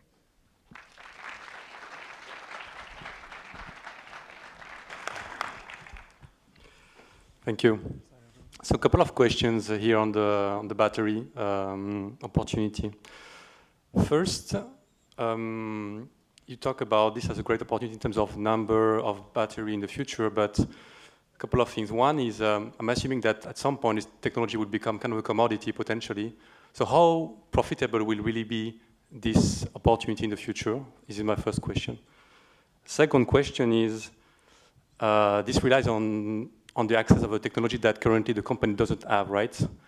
And so basically requiring a JV or some sort of agreement with some other company. So if PTTGC misses this company, are there other companies in the world that are providing this technology that we can go after?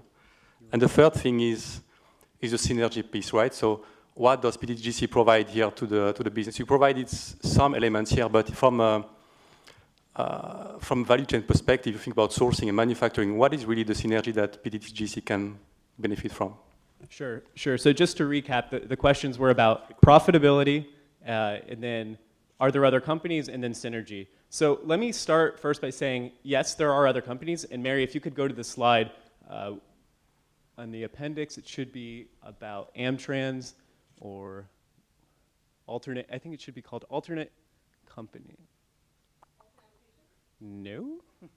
1 second.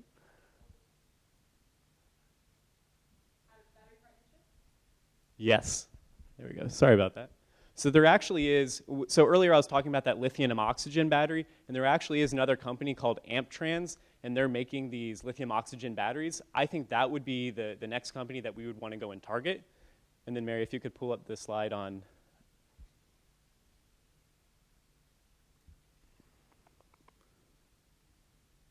Why Grobot will be interested in partnership. So this is the synergy portion.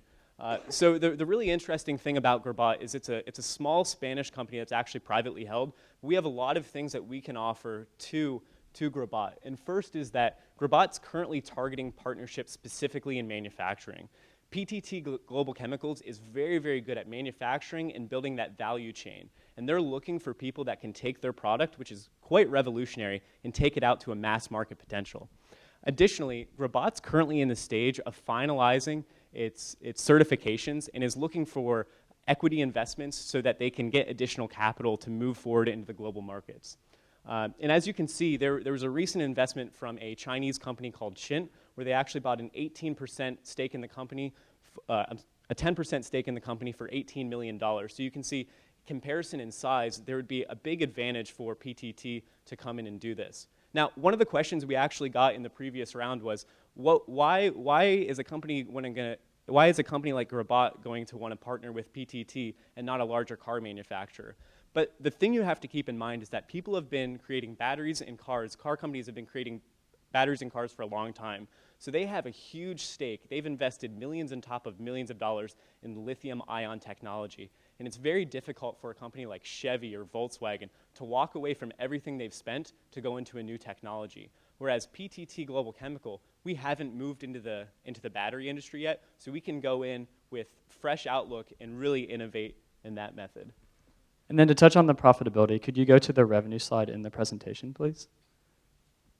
So just while she's getting it up there, since Grobot is establishing and maintaining patents on the technology that they have, that's what's going to ensure our profitability until the lifetime of the patent runs out. And then hopefully by that time, A, we'll already be extremely profitable in this market, and then B, we'll be the household name player. So, I mean, like there's certain things that are commodities now, but the companies that have done them for a long time are the most well-known, and so by then we'll be established as sort of the name brand and the player to have in terms of car batteries and these long-term batteries, and so that's where our profitability will come from, is from the brand name, and then and that's only after the patents run out, but the patents can last for a very long time. Let me jump into here because it's related. Let's agree that batteries is the way to go. But I still struggle why these technology owners need to select PTTGC as a partnership beside balance sheet and beside almost zero development at the moment. Yeah. So it's no conflict of interest. But yeah, definitely. So the reason why Grobot would want to partner with us is because they have the know-how and the knowledge base, but we have the do-how, or the production capacity. So they're a smaller company, they're not public, they aren't listed anywhere, and so they don't have the manufacturing capacity to make their own batteries right now, so they would be outsourcing their production to us, and then that way we could then manufacture the batteries for them. Anything more than that? Because the products that PTTGC is now building it's highly chemical. It's petrochemical. It's not even manufacturing, if I'm not mistaken. I think the most interesting point is Grobot and even Amptrans, companies who have been creating derivative products of batteries, they've been around for a while and they've been producing this technology. And quite frankly, large car manufacturers and even other chemical companies have not approached them. I think the best answer to your question at the end of the day is it's a smart move for PTTGC to move forward and try to move into that market. But at the end of the day, we're not going and trying to acquire the entire company. We're trying to acquire a small portion, about 20%, and build that relationship moving forward. I think the best thing is that we're taking that first step and we're saying, hey, this technology is awesome, and we want this in every single car in America. And I think the best thing we can do is just start to build that relationship. If I may, okay, battery seem to be an interesting idea. I have two questions about this EV market in general. First, do you see the demand will pick up like, by the time, 2025, as you said, we still, even in Thailand, still said, only, I think, 1 million car, not per year, but million car using, electricity as a fuel for the, I think, 2030 or something. It's quite far away. So there will be enough demand for that, locally or maybe in the region. And then secondly, when we consider battery, PTT Global Chemical seem to be a very big player in the kind of basic material. Have you considered other part of the value chain, the supply of the battery or maybe other part, angle that maybe fit into the EV vehicle? So I'll start talking about the supply side because we actually. And Mary, well, if you want to go to the slide, and it's why PT should not create the battery inputs. So that was actually something we thought about because we thought, okay, well, right now we're making the inputs for a lot of systems. Why shouldn't we make the inputs for lithium-ion batteries rather than creating? I mean, for batteries rather than creating the batteries ourselves. And the conclusion that we came to was that. Battery technology is going to change. There's no question about that. Just like in the past you had a cadmium nickel battery that's now almost entirely replaced by a lithium ion battery. So because the inputs for those batteries are going to change, there's right off the bat, there's an easy way to limit the expansion of PTT Global Chemical. Because if we've put a lot of time and effort into developing inputs for lithium and for the metal products, what happens if that changes? Additionally, there's limited scalability and profitability there. Because if we're able to go and develop these batteries, the margins on actually having these batteries, specifically if we have a technology that's 4 times the capacity of a traditional lithium-ion battery, we're only limiting ourselves if we decide not to actually chase that battery market. So then to answer the first part of your question, our current numbers that we are looking at of when the demand is coming for these EV batteries was firstly looking at Foam itself, who came out and said we want 25,000 batteries by 2021, or their exact time frame. And so when looking at that, we said, okay, there needs to be a company in Southeast Asia that can provide Foam these batteries by this time period. And when, upon further research, we realized that there was no company currently even thinking about that or investing in it, we saw that as our future opportunity there.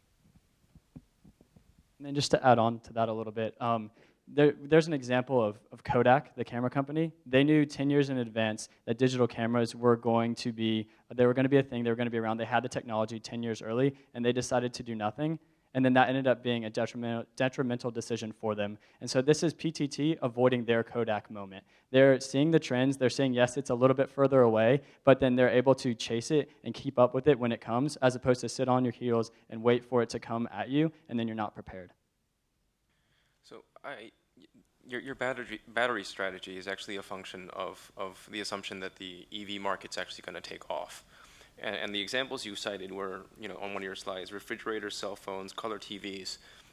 Those are all household products that you can pick up off the shelf in a store and take into your home.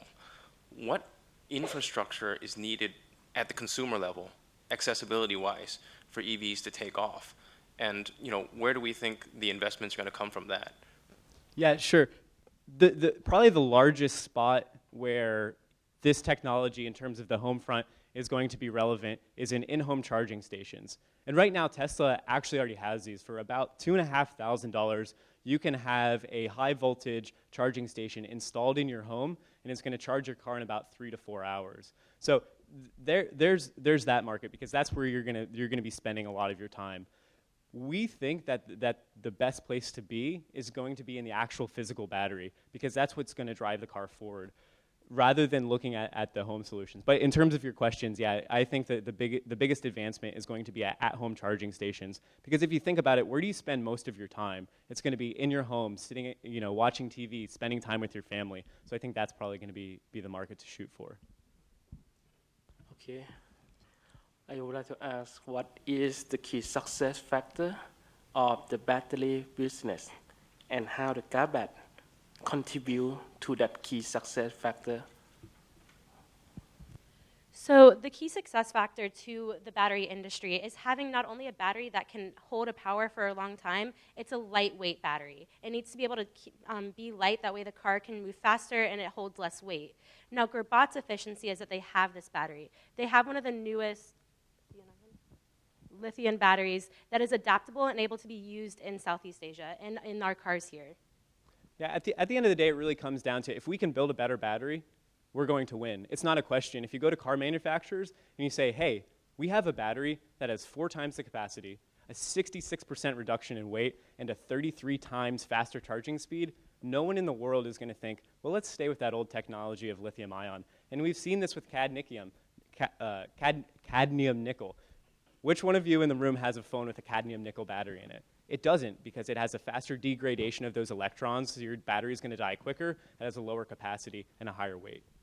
I just wanted to add that it was specifically stated in the case, in one of the appendices, that stated that the key thing that is keeping EVs behind is the lack of this battery. And it specifically stated that if there is a company who's able to change that, it will have potentially huge impacts for the future.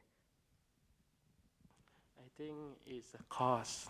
How to make the efficient assembly of the battery is a key success factor for that battery. I think it's in terms of the ion that you select, whatever is the lithium, sulfur, lithium, oxygen, that's improved in terms of the performance of the battery, right? Quicker, but the cost to assembly, the assembly cost is so important to make to lower the level of to make the car manufacturing decide to use that. Okay, I think it's your team come with the good strategy. Okay, I just want to collect a little bit. I think is in terms of the product that your recommendation is the BPA. I think is today we are headache of that product. The margin is very bad. Sorry about that. I think the less I think is very good, excellent presentation. Thank you so much. So team, this is the last question. So the next question is the last one. Thank you. So when you do the case study with China company that just invest in this Grabat company, did you really look into what type of partnership that they structure and how PTTGC can replicate or what they can learn from the partnership strategy that they just done?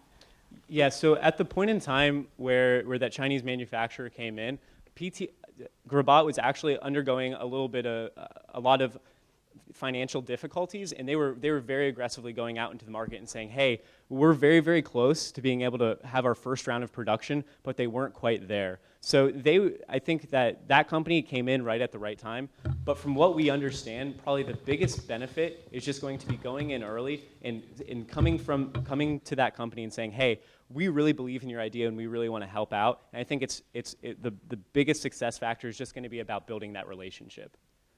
Mary, really quickly, can you go to the slide that talks about the investment, like our investment in Grabat in the appendix? Thank you, Wayne Consulting from University of Florida.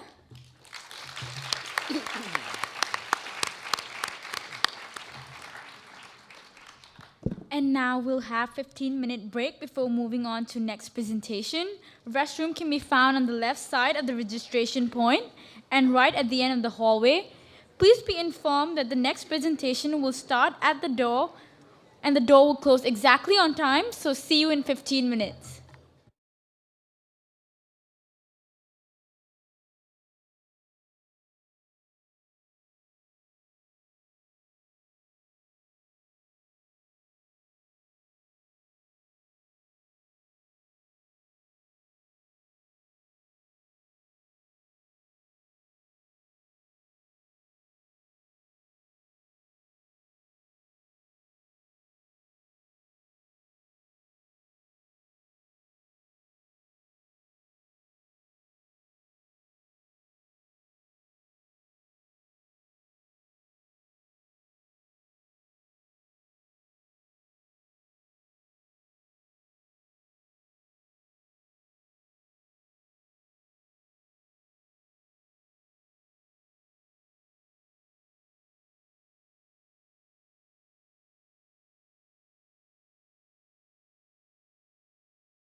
Ladies and gentlemen, welcome back to the final round of presentations of TUBC 2016.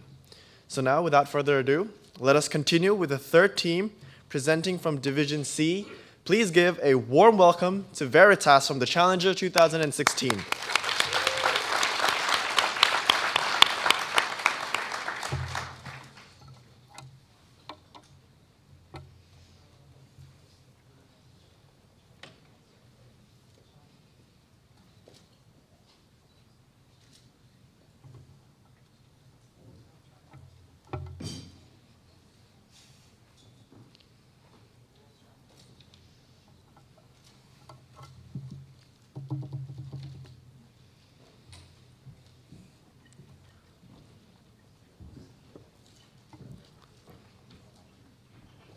Welcome, Veritas. You have 5 minutes to set up, which begins now.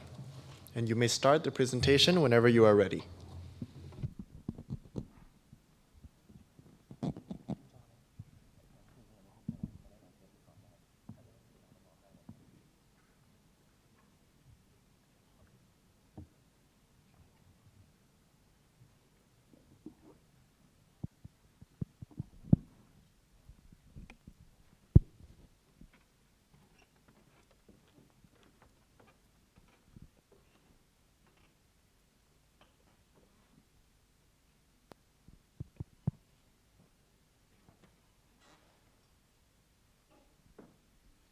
In modern worlds, cars are powered by gasoline.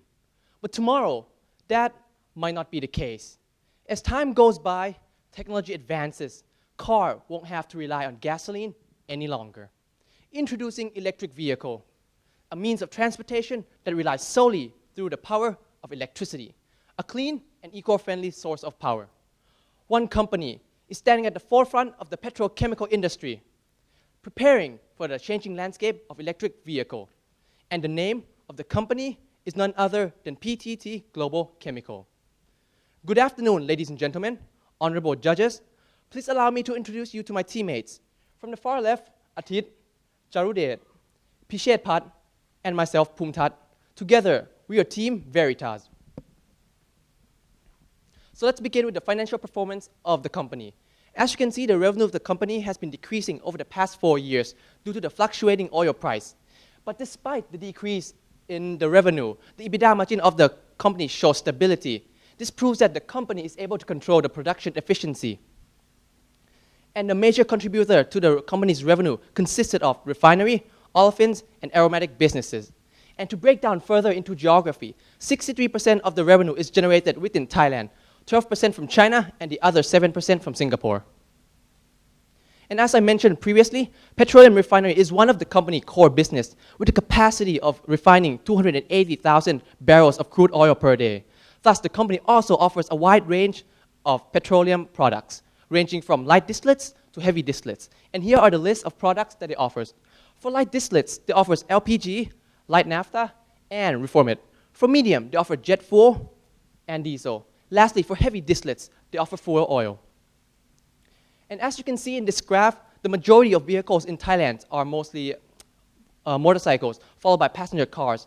And the recent trends shows that the consumption of car is decreasing up to 50,000 units by the end of this year.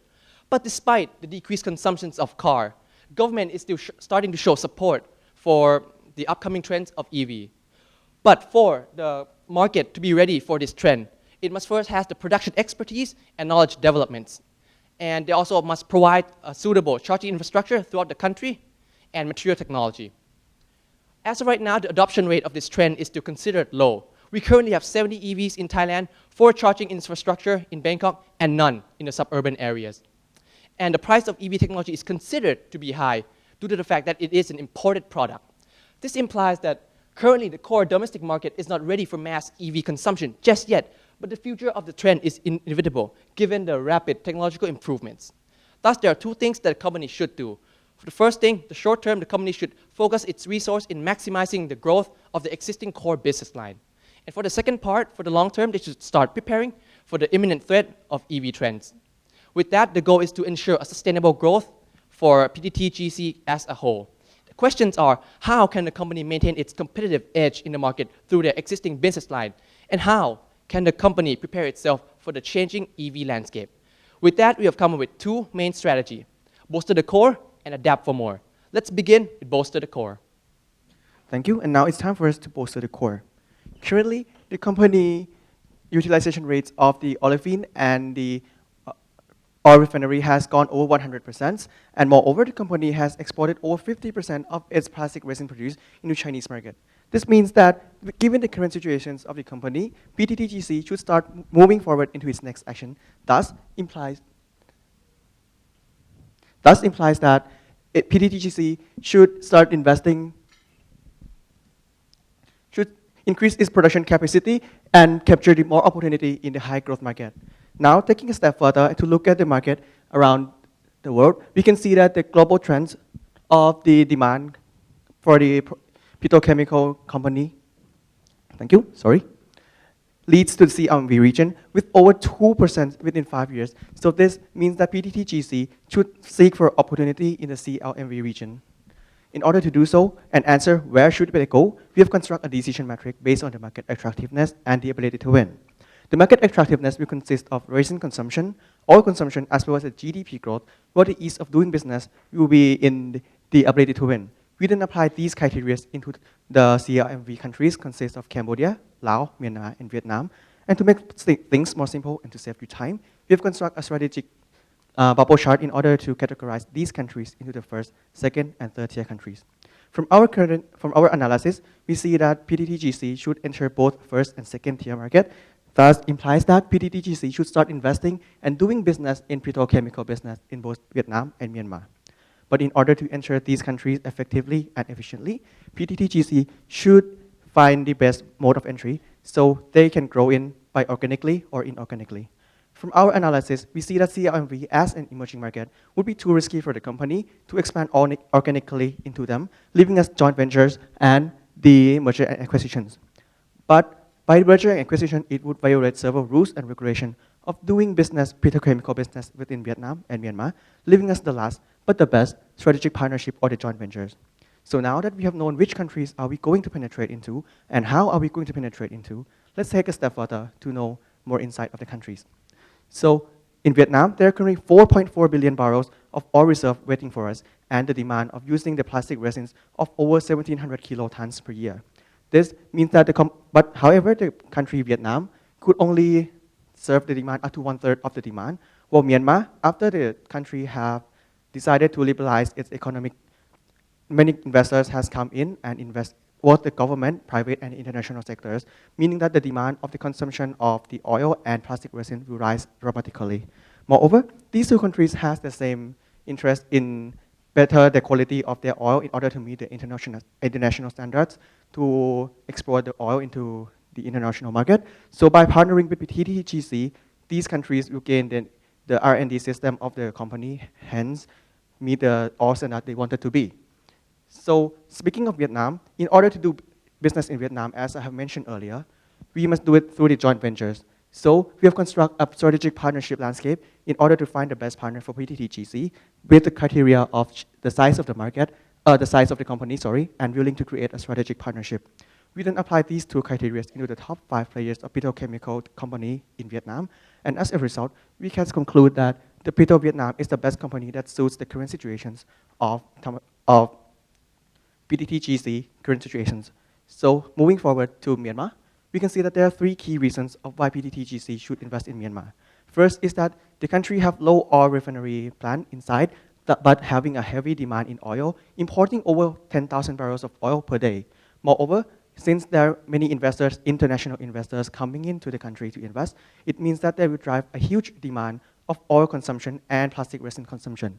So in order to seize this opportunity, we suggest that PTTGC should partner with the MPE or Myanmar Petrochemical Enterprise in order to gain the advantages of the first mover and hence seize all of the opportunity and keeping away the competitors in the meantime. So ladies and gentlemen, our key takeaway here is that by expanding its business into Vietnam and Myanmar, PTTGC will be in the best position as a key mover to set foot in a major petrochemical company of the emerging CLMV market. Thank you, Charlotte. So now that we've seen how PTTGC can grow its core business in order to capture the trends of emerging markets, especially in the CLMV region, let's take a step forward and look at how PTTGC can prevent and combat the upcoming threat of electric vehicles in Thailand by adapting for more.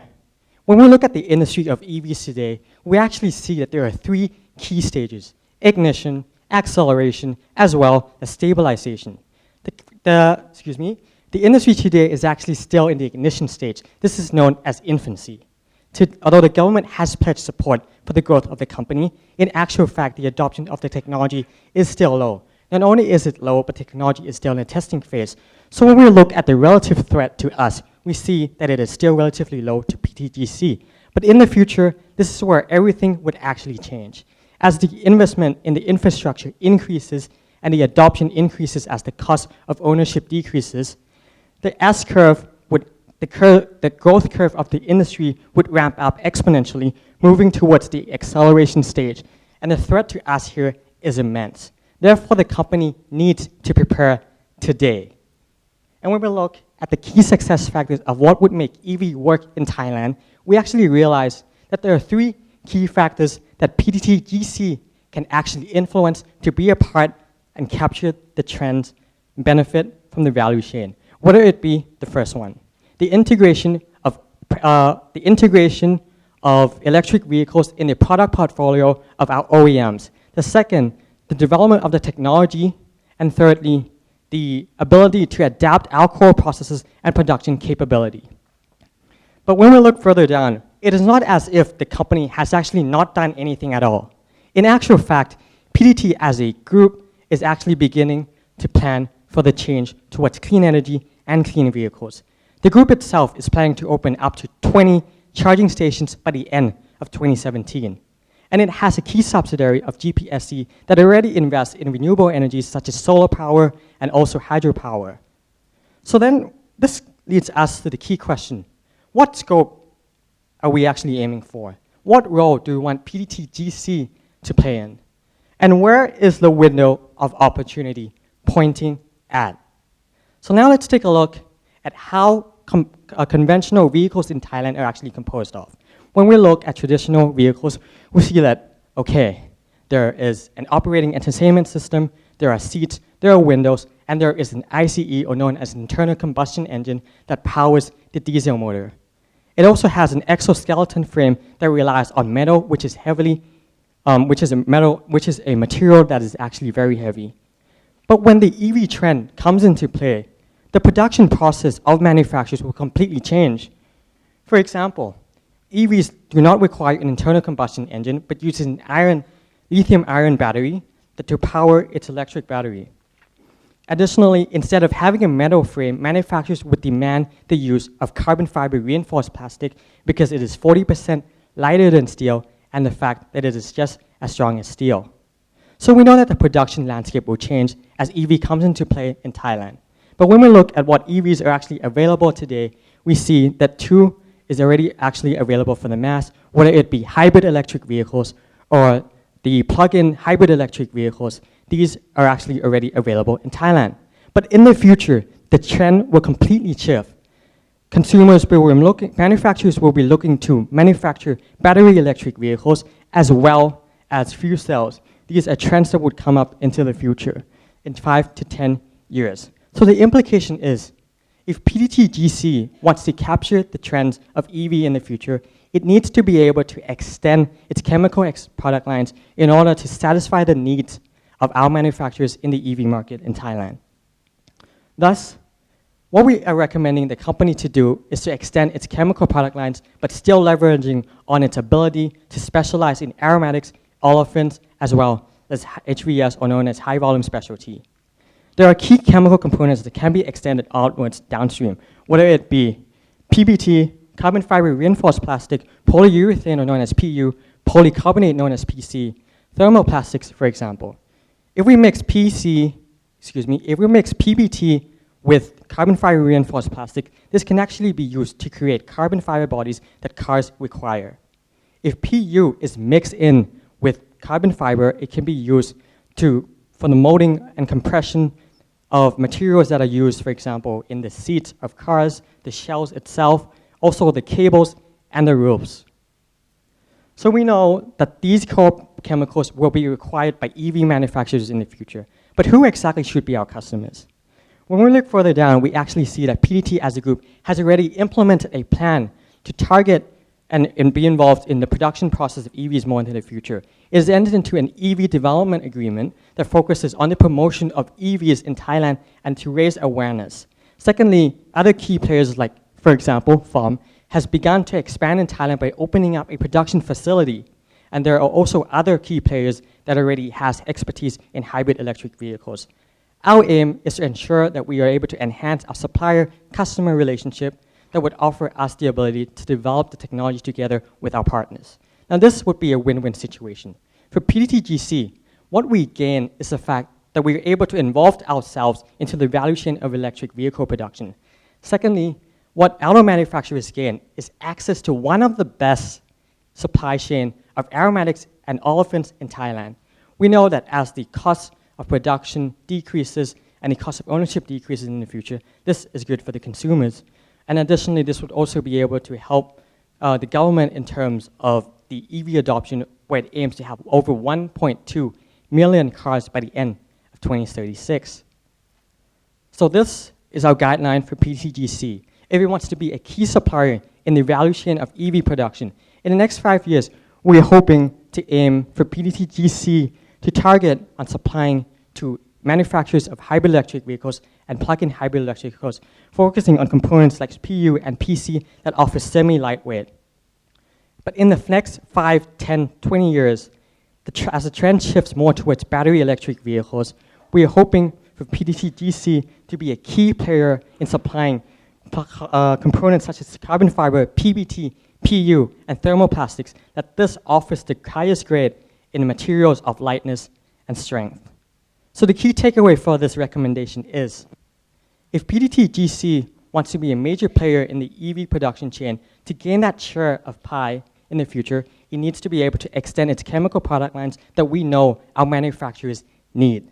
And this would prepare us right now for the long-term trend that will come in the EV production in Thailand. Now, we are aware that our strategies do contain some risks. So we have listed out 5 key risks related to our strategy, and we have ranked them based on probability of occurrence and impact of those risks. And we have also prepared mitigation action for each one. As you can see, risks that we have to be concerned the most about is failure in partnering with local firms. However, we plan to mitigate this risk by alternatively partnering with foreign firms instead and enter into the country through the bidding process. In order to ensure the smooth implementation of our strategy, we have also prepared an implementation timeline. For the first strategy, we will begin by conducting market research, followed by constructing new refinery in Vietnam. We plan that the operation of refinery in Vietnam to be up and running by the year 2018, but with focusing on refinery and olefin business. Next, we will begin to engaging into Myanmar market. For the second strategy, we will begin by seeking potential partner, engage in negotiation, create a supply chain system, and we plan to start distributing our product to our new customer by the year 2018. And later on, we will start to exploring the new potential partnership that will come along with the trend of EV. After we have implementing strategy of bolster the core and adapt for more, we expect to see 3 things. First, revenue contribution coming from the market of Vietnam, counting at 100 billion baht in 5 years. An increase in revenue contribution of HVS business unit, improving from 7% to 11%. And lastly, and most importantly, we expect the revenue of PTTGC to becoming more defensive, meaning that they will fluctuate less and it will rely less on the changing of oil price in the near future. PTTGC can expect to see a strong and stable growth of their revenue. Speaking of revenue, the total revenue in 5 years is expected to be 612 billion baht, with CAGR improving from 4% to 8.7% in 5 years. Come hand in hand with revenue as well as cost, the total cost for our 5-year strategic plan is expected to be 183 billion baht, which will be divided into two parts. First, initial investment of 120 billion baht, which mostly composed of investment in Vietnam. Secondly, recurring expenses every year, which consists of selling and administrative expense, R&D, supply chain costs, and lastly, partnering costs. In order to ensure the profitability of our strategy, we have also conducted a sensitivity analysis, which will see how each factor has an impact to our NPV value. And as you can see, factor that has the highest impact to our NPV value is refinery investment cost. However, we can obtain positive NPV value on all cases with best case NPV of 412 billion baht, which indicates that our strategy will make PTTGC become profitable. Lastly, after we have bolstered the core business of PTTGC by expanding to potential region in the nearby country and also adapt for more opportunity coming in near future with the trend of EV. We believe that these strategies that we have presented to you today would be able to guide PTTGC through the uncertainty in the future, as well as leading them to become the leading player in industry. And that will conclude our presentation to you today. Thank you all very much for attention. Now we are pleased to answer any of your questions.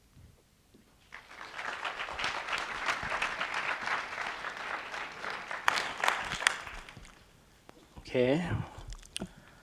I think it's you present to strategy. I have a question. How we manage the conflict of the business from the plant in Thailand, the refinery product from the plant in Thailand, in case we have a joint venture in Vietnam, and in the long term, we don't have demand. The Thailand have less demand for the refinery product. How do you manage that? In case we pursue with the first strategy that you recommend. So thank you for your question. It is a good question. To answer that, we foresee that even though the refinery demand, if it falls down, but our investment in Vietnam we are aiming to create a stronghold all over the CLMV region. In case that not in case, it's CLMV region, because we see that in the future, CLMV region will be the production hub of the world. So it would drive the demand of oil consumption and olefin consumption. And to add on to my colleague, I think please allow us to recap more on our strategy and why exactly we want to invest in the CLMV region. Right now, as my colleague has mentioned from our analysis, what we see is the fact that our utilization rate in Thailand is already approaching 100% for olefin-based products, aromatics, as well as refinery.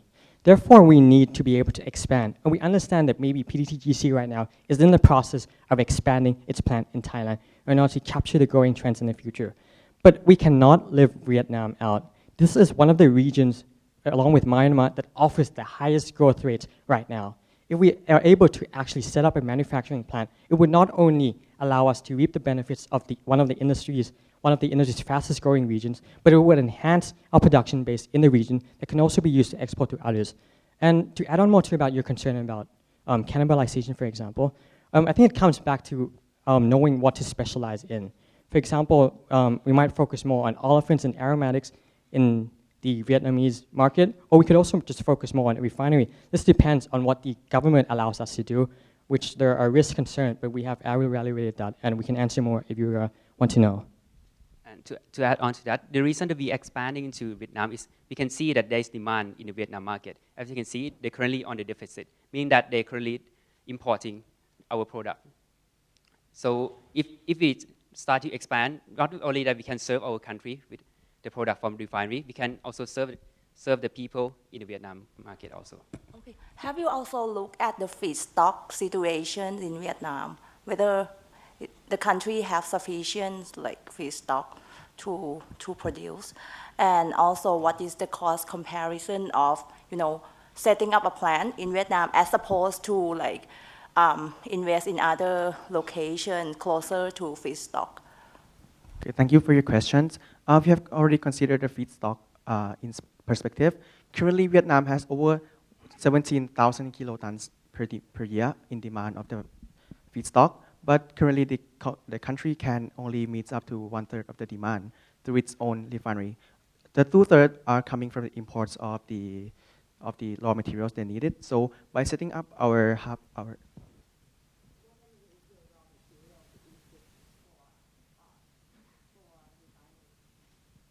What I mean is the input for refinery, not the products, not the refined petroleum product. To answer more on what my colleague has mentioned, from our research, we actually found that the reserves in Vietnam right now has actually increased from 0.6 to 4.4 billion barrels available. So that's a relatively large amount of feedstock that we can use to operate our refinery operations in Vietnam. Question regarding this opportunity of Vietnam and other countries. What has, in your perspective, prevented the group from entering before? And what makes you think that they will have a higher chance to succeed in the future?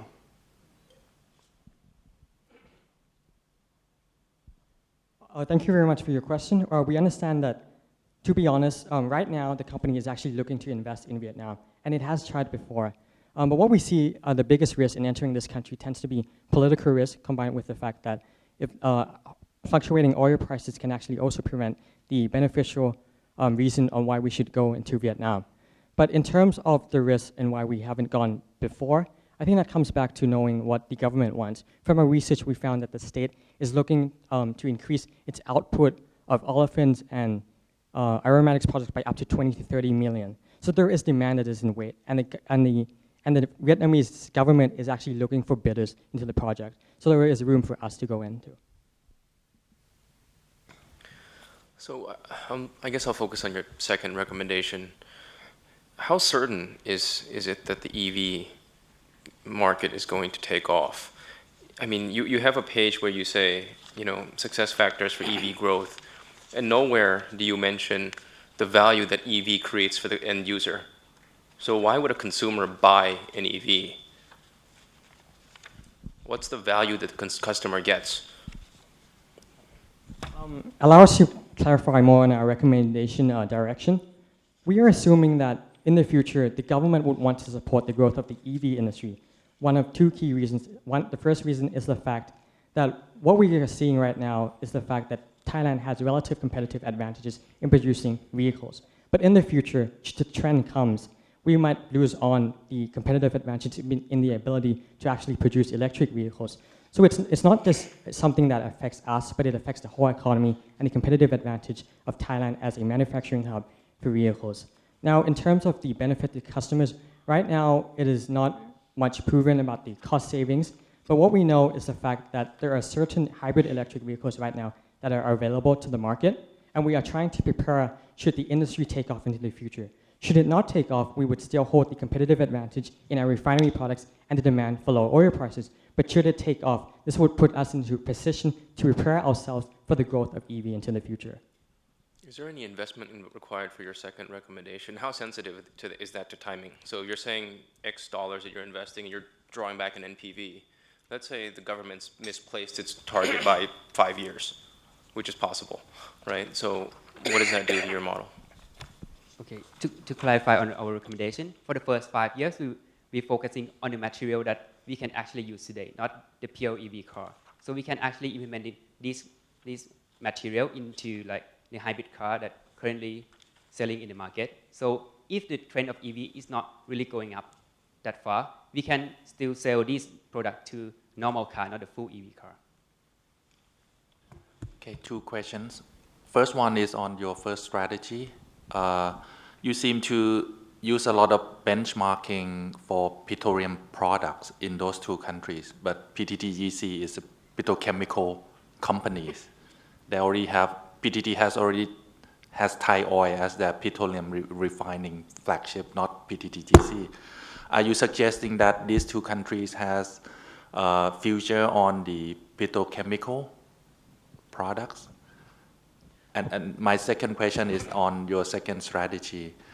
I think it's easier to identify who should we partner with, but I think the more difficult one would be how to make them choose us vis-a-vis Siam Cement Group, which has a deeper relationship in the auto industry.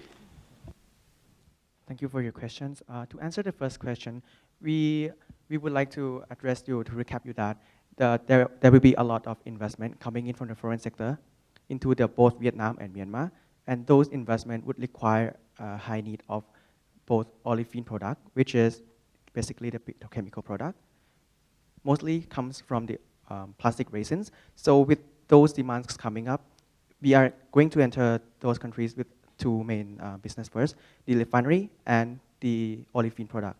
After we have set the stronghold, we will continue to putting more of our business division into the country. And to add on more about the second question regarding the feasibility of the partnership with potential partners, please allow us to actually re-clarify more on the partnership. It's in actual fact, this partnership is already in place. When we look further down, the group as a whole of PTTGC actually entered into an agreement with, for example, BMW, Mercedes-Benz, Mitsubishi Motors, Nissan, Volvo, and Porsche to cooperate together on the development of EVs in Thailand through charging stations as well as investments in technology. So technically, these are already partners for us. But into the future, I think it's a very good point that you raised that right now it's a bit hard to identify key partners because the market itself is still in its infancy stage. It's in a stage where EV manufacturers are not considering right now to manufacture in Thailand because of the fact that the infrastructure is just not there. But into the future, we are definitely looking towards, that's one of the reasons why today we are hoping to focus our supplying the PU and PC components to manufacturers we know who manufacture HEVs and PHEVs. This is a short-term plan. In the next 10 years, we don't know specifically who will enter the market, but in the next 5 years, we know that the specific manufacturers of HEVs and PHEVs are, for example, Toyota and mainly Toyota. And to add on to what my colleague have mentioned, we believe that as of right now, the market is still at the ignition stage. So when the time goes by and we have more investment and the market takes place and it would in the later acceleration stage, we believe that the growth would be exponential, and that's why we believe that it's a good idea to invest in the market. Yeah, I have a question, probably also like a kind of follow-on question on this. Apart from, providing, petrochemical material to EV, have you considered any other opportunity for PTT Global Chemical to capture the, opportunity that arise from this, EV industry? So we actually have considered other alternatives. So these are all the alternatives that we have considered. But as you can see, that we believe that our two main strategy is the strategy that has the highest feasibility when compared to other strategy that has little to no impact when compared. We have to, I want to clarify more on what my colleague has just mentioned. We have considered many alternatives, but we want to stick true to our core as a petrochemical product. Of course, we know if we really want to capture the trend, we can just open charging stations. We can invest in buy in an MMA of a lithium-ion battery producer. But because we want to stick true to our core right now, in the uncertainty whether the market takes off or not, we want to focus on our petrochemical expertise more towards acquiring someone else with technology that we know is not very much proven in Thailand. And additionally, we don't want to jump into what other group of the subsidiaries is doing. For example, PTTRM is investing more in charging stations. The renewable energy is controlled by other subsidiaries that dominate the energy and the power production. So we want to stick true to ensuring that our supply chain and our expertise in the petrochemical products, whether it be olefins, aromatics, and H3S, continues into the future.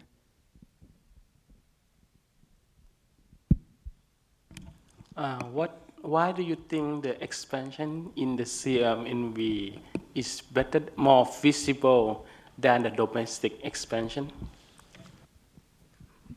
Thank you for your questions. The reason that we suggest for the PTT group to expand further into the CRV is because currently we see that the utilization rates of both olefin and refinery are over 100%, meaning that PTTGC would still have to find other sources to optimize their utilization rates.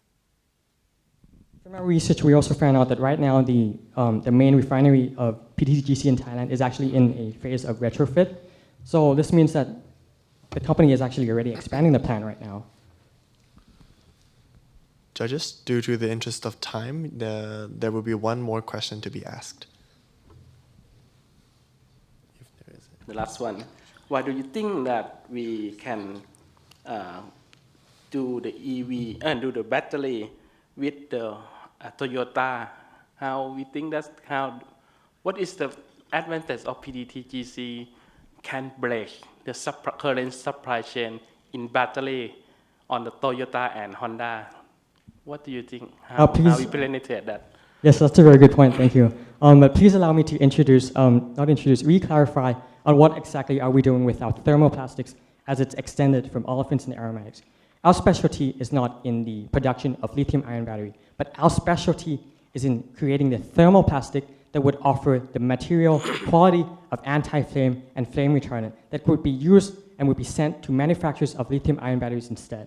So technically, we are not putting our expertise in the production of lithium-ion batteries, but we are investing in the technology of materials that can be used to send to our downstream customers that produce these batteries.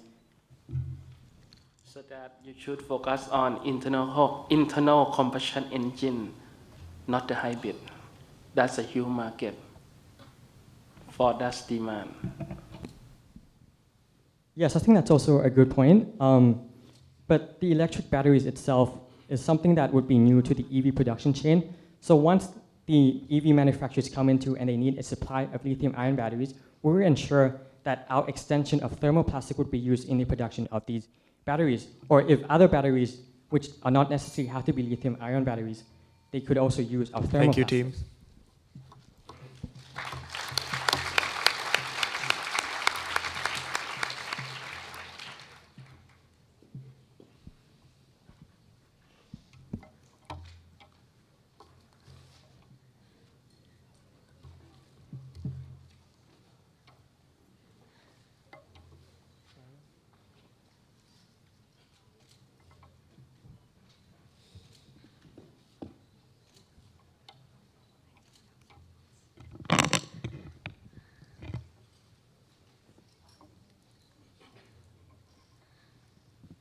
Now let's allow the judge to jot down some notes before we call on our finalists.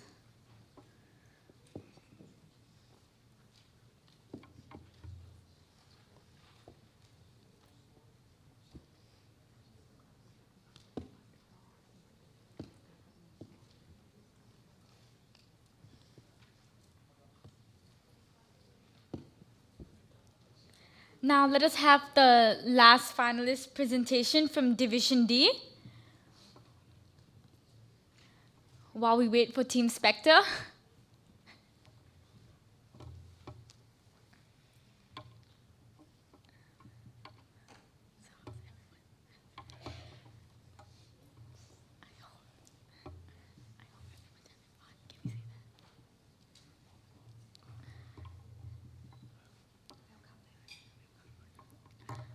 Allow me to welcome Team Spectre into the hall.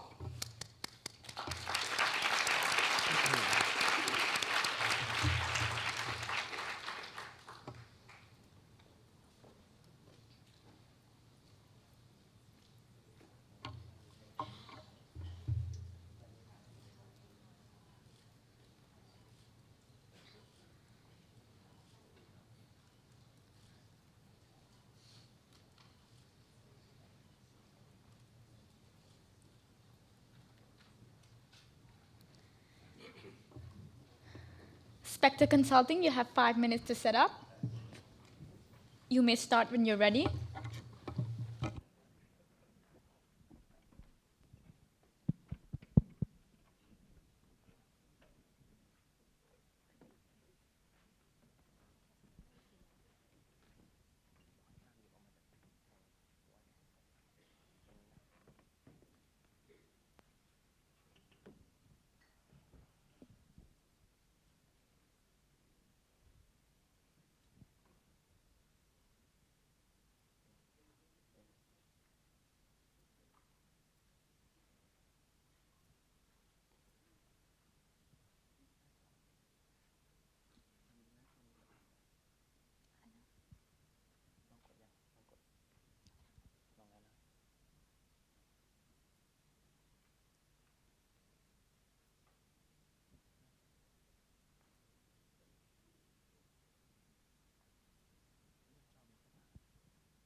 Due to technical issues, please allow us to give a little bit, few moments.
PTT Global Chemical, a leading integrated petrochemical company in Thailand, has enjoyed its moment for the past several years. However, every good ride always comes to an end. With the disruption created by electric vehicles, along with the emergence of green energies and renewables, PTTGC is now forced to stand at the edge of its glorious days. So the question is, will you stay where you are, or will you jump ahead to capture the upcoming opportunity? Sorry to disrupt your presentation. We're having a little bit of technical issue, and you may resume when we're ready. Extremely sorry to everyone. Thank you.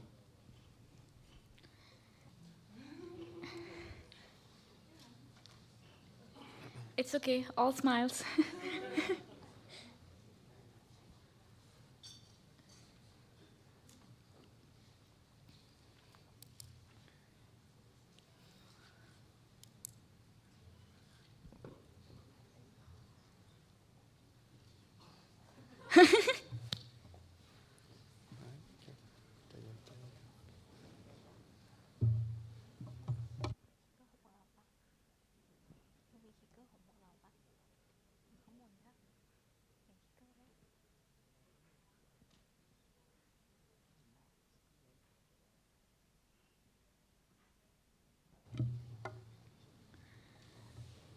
While we wait, I hope everyone's having a good day.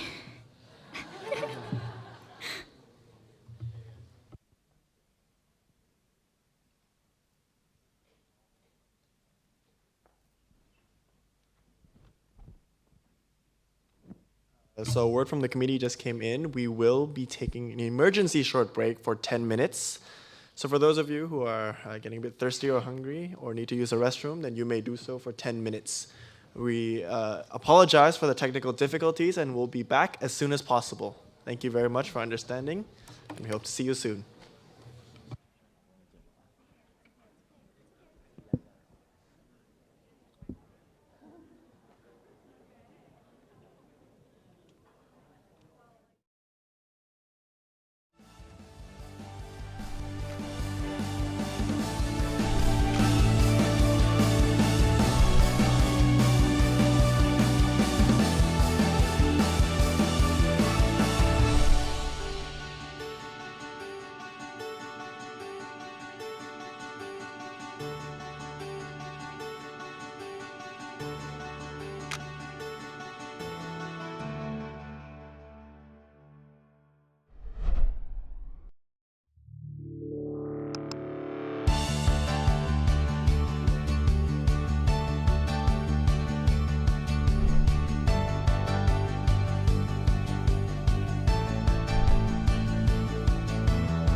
We would like to call disruptive technology.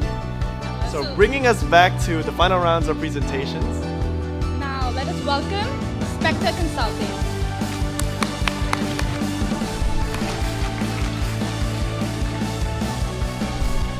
You have 5 minutes to prepare and you may start when you're ready.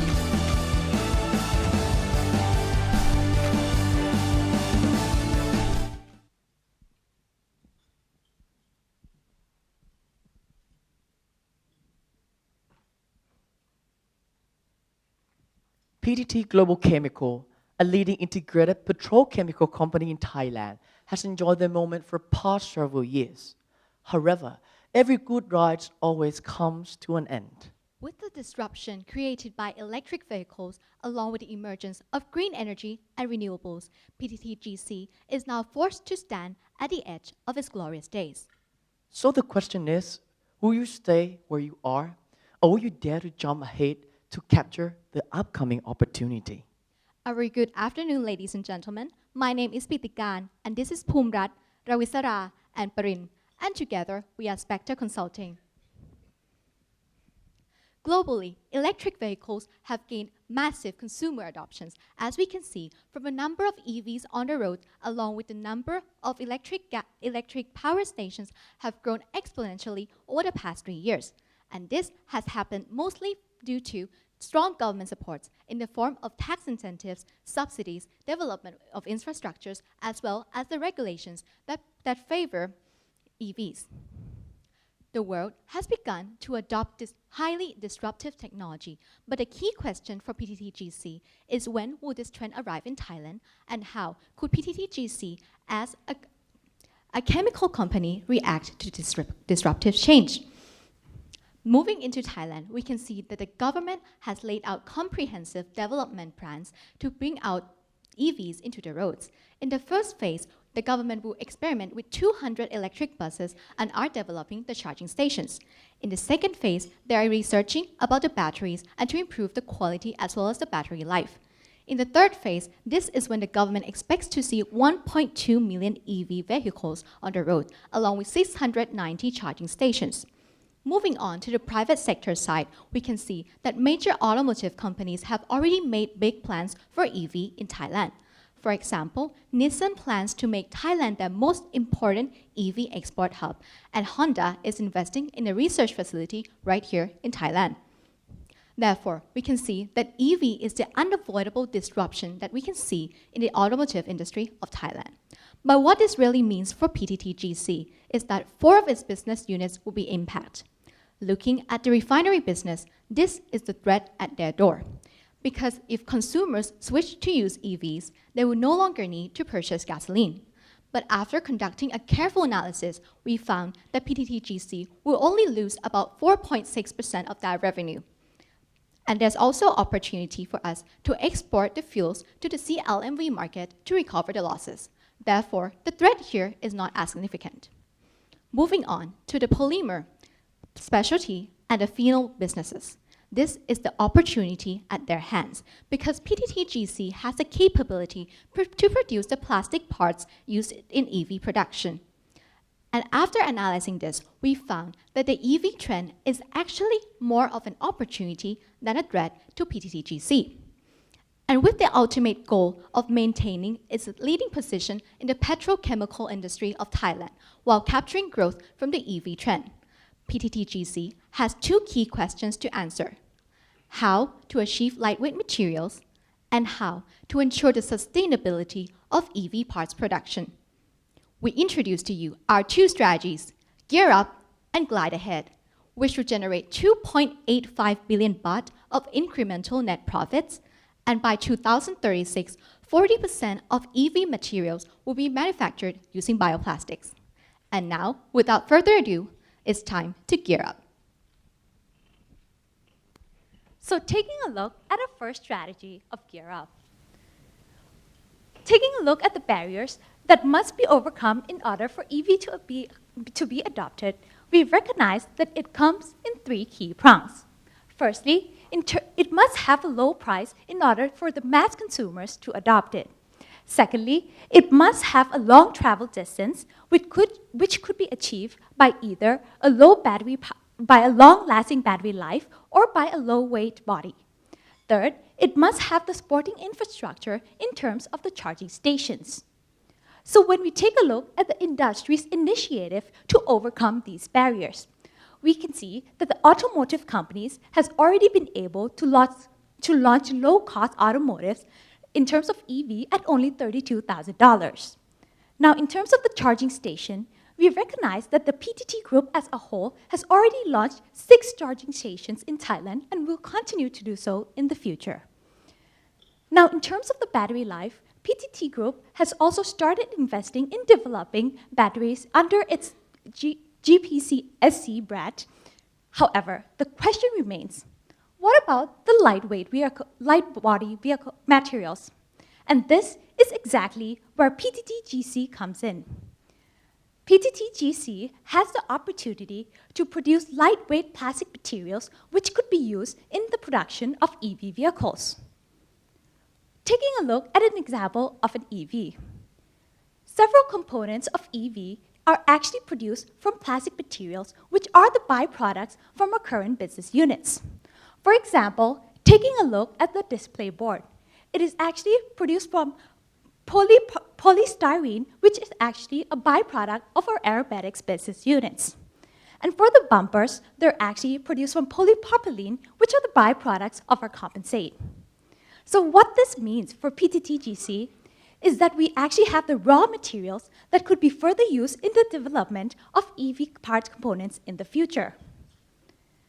Now, taking a step further and looking at the value chain of the EV cars, we can see that PTTGC is actually at the upstream where they actually produce and provide plastic beads. These plastic beads are then transferred to the plastic composite companies who then mix the plastic beads with chemical in order to produce the lightweight plastic materials. These lightweight plastic materials are then transferred to the automotive part companies who then mold and dye these parts before sending it to the EV companies for assembly. So in order for PTTGC to be able to provide the raw materials in the production of EV cars, we recognize that they cannot just have the raw materials, but they must also acquire the knowledge in terms of producing lightweight plastic materials. So how exactly can we acquire this knowledge? We believe that it lies in a strategic partnership. Here, we have identified potential partners where we could acquire the know-how in producing lightweight plastic materials. We evaluated them based on 3 key criteria, which are first, in terms of their product, in terms of their R&D in the lightweight plastic materials. Secondly, we also evaluated their company performance in terms of revenue and market share in the lightweight plastic materials business. And lastly, we evaluated their strategic alignment in terms of the vision in comparison to the vision of PTTGC. After evaluating our potential partners, we recognize that PTTGC should partner with Continental Structured Plastic moving forward. So who exactly is Continental Structured Plastic? They're actually the full supplier in terms of using the plastic beads to produce lightweight plastic materials, which could then be further processed to become a part of the EVs. So they also recently acquired the new technology called the TCA, ultralight technology, which helped further reduce the weights of EVs. With this partnership, we recognize that it will benefit not only PTTGC, but also the Continental Structure Plastics, where PTTGC will be able to acquire the knowledge in terms of producing lightweight plastic materials, which will allow us to capture the EV trend, while our partner will be able to obtain a new revenue stream and gain access to a new market in Asia. So with that, coming back to our value chain.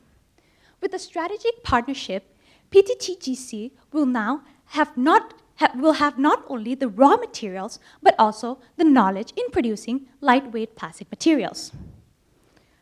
But the question remains, how will we actually commercialize our products to be used in EVs?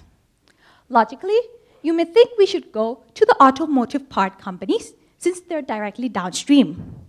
However, in reality, they do not have the decision-making power in terms of what products would be used in the cars. Those decisions actually lie with the EV companies themselves, meaning that moving forward, PTTGC will have to approach the automotive car companies directly in order to commercialize this lightweight plastics.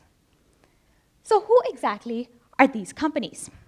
The EV companies are actually companies such as Nissan, who have investments and have production base in Thailand, whether it's for local sales or international exports.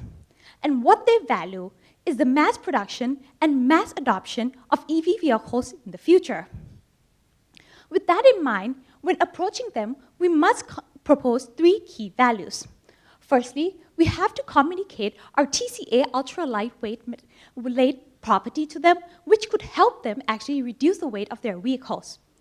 Secondly, we must also promote how our products have better quality that can enhance the performance of EVs. And third, we must also promote that we are the strong supplier since we are the largest producer of feedstock in Thailand. With that, let's take a look at a real example of how our lightweight plastic materials could be used for our target customers. Looking at Nissan Leaf. With the implementation of lightweight plastic materials in their vehicle, they will be able to reduce the weight of their body panel by over 9 kilograms and the weight of wheel covers by over 12 kilograms. Now the key takeaway here is simple.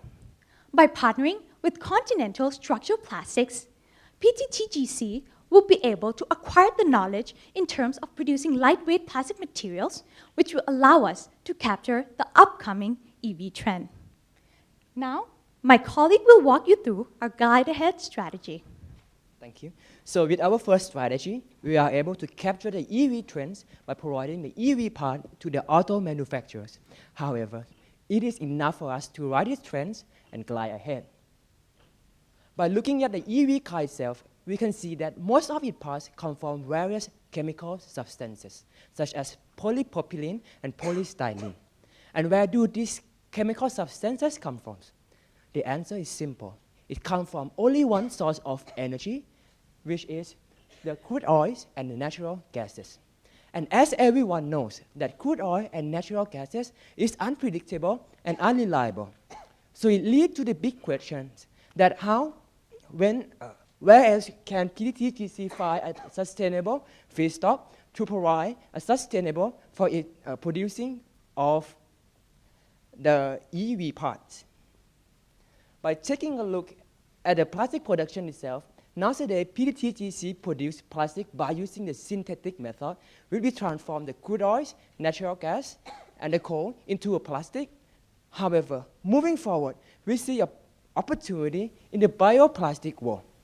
Bioplastic is a process where we process the plastic by using natural gases, by using natural materials such as plants, trees, animals, and insects. We believe that this is a huge opportunity that PTTGC should focus on to sustain its supply source. As we mentioned, that there are lots of raw materials that we can use to produce the bioplastic materials. To choose the best choice, we come up with 2 main criteria. First, we look in terms of the sustainability, and secondly, we look in terms of the scalability of the project. So with this, plant-based bioplastic materials presented to be the most prominent one. Basically, plant-based biomaterials is a process where we transform a plant into a chemical substances called polybutyrene succinate. And PBS is the process where we use as the initial base to produce a lightweight vehicle parts. We believe that this is a very important for PTTGC because PBS provides various benefits, such as it helps 5 to 15% weight savings or 20% reduction in carbon dioxide in the production process. Now, moving to the raw materials that we can use to produce bioplastic materials, we believe that sugarcane is the most prominent one. And the reason behind this is that, firstly, sugarcane has the highest supplies comparing to other raw materials. And secondly, sugarcane has a lower procurement cost comparing to other raw materials. And lastly, to ensure the success of this strategy, we come up with 4 main criteria to choose the best potential partners in terms of the sugar manufacturers. And with these criteria, Midpon and Mangkhanai is our potential customer that we want to focus on. So the key takeaway here is that by focusing on the bioplastic, PTTGC will be able to sustain its supply source to producing the EV vehicles.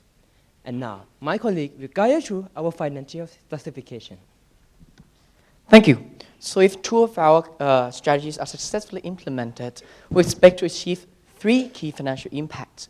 And those are, first, being able to obtain 2.8 billion in incremental net profit by year 2036. Second, we hope to initiate another 140 billion baht to the national income. And third, we believe that we'll be able to reduce carbon dioxide used by 103,000 tons in year 2036.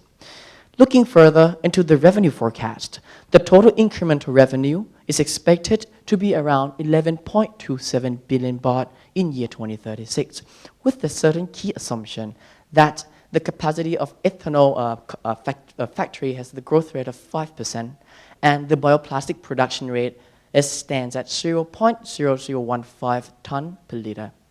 And for the cost side, the total cost expected to stand at 10.8 billion baht, with the investment of around 9.9 billion and another 912 million baht from the total expense. And all of this cost will be funded by cash on hand, short-term debt, and long-term debt. And when we combine these together, we expect to see the total net income to reach 48.2 billion in the next 20 years, with the net income contribute from our strategies of around 6.72% in year 2036. And to ensure the success of implementation, we have conducted an implementation timeline, which for the first strategy of Gear Up, the conduct of project due diligence should begin right away, followed by the partnership negotiation. And for the second strategy of Glide Ahead, we hope that the research of the new material should begin right away, concurrently with seeking for the partnership. And we hope that we'll be able to open the new biohub facility by the year 2018. And as we know that no strategy is perfect, therefore, we have conducted a risk and a mitigation plan, where we have prioritized our risk based on the severity of risk and the probability of occurrence. And we have also identified the ability to mitigate as well as the mitigation plan, which in this case, the greatest risk present to be the failure to establish the partnership, which we could deal with this by 2 things. And that is first, try to look what is the needs from our potential customer and try to renegotiate with them. Or second, we could find another potential customer who fit with our criteria. And apart from success in key financial, we believe that our strategies will even further create an impact to other 2 aspects, which are environment and the society. So for the environmental impact, by encouraging bioplastic will enable us to reduce carbon dioxide produced to the world. As you can see from the graphs, there's a strong relationship and it's a positive relationship in numbers of bioplastic that has been produced comparing with the numbers of carbon dioxide that has been saved. And for the social impact, we believe that our plastic unit and also the biohub will enhance the economy of Thailand by, first, help initiate 140 billion Thai baht from the investment. And secondly, we'll be able to create another 28,000 jobs for Thai people. Ladies and gentlemen, we believe that our two strategies of Gear Up and Glide Ahead will be able to enable PTTGC to achieve three key aspects, and those are economic, environment, and social. And together, all of this together will enable PTT Global Chemical to achieve their triple bottom line, which at the end of the day, allowing them to successfully jump ahead, capturing the future sustainably. Thank you for your attention, and now we're open for Q&A.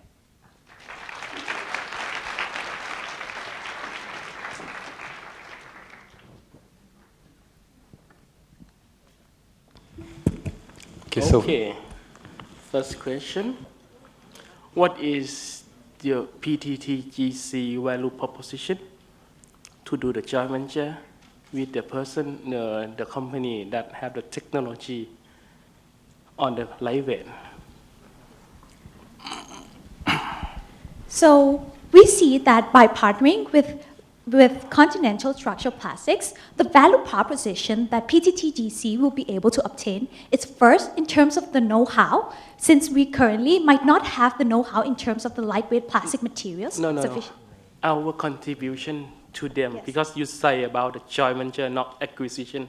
Yes. It's a partnership. Yes. What about contribution? Okay. You think? Yes. So because we'll be partnering with them, what they'll be obtaining is first in terms of the revenue stream, since we'll be using their technology in producing the lightweight plastic materials, which will be used to sell to the automotive companies.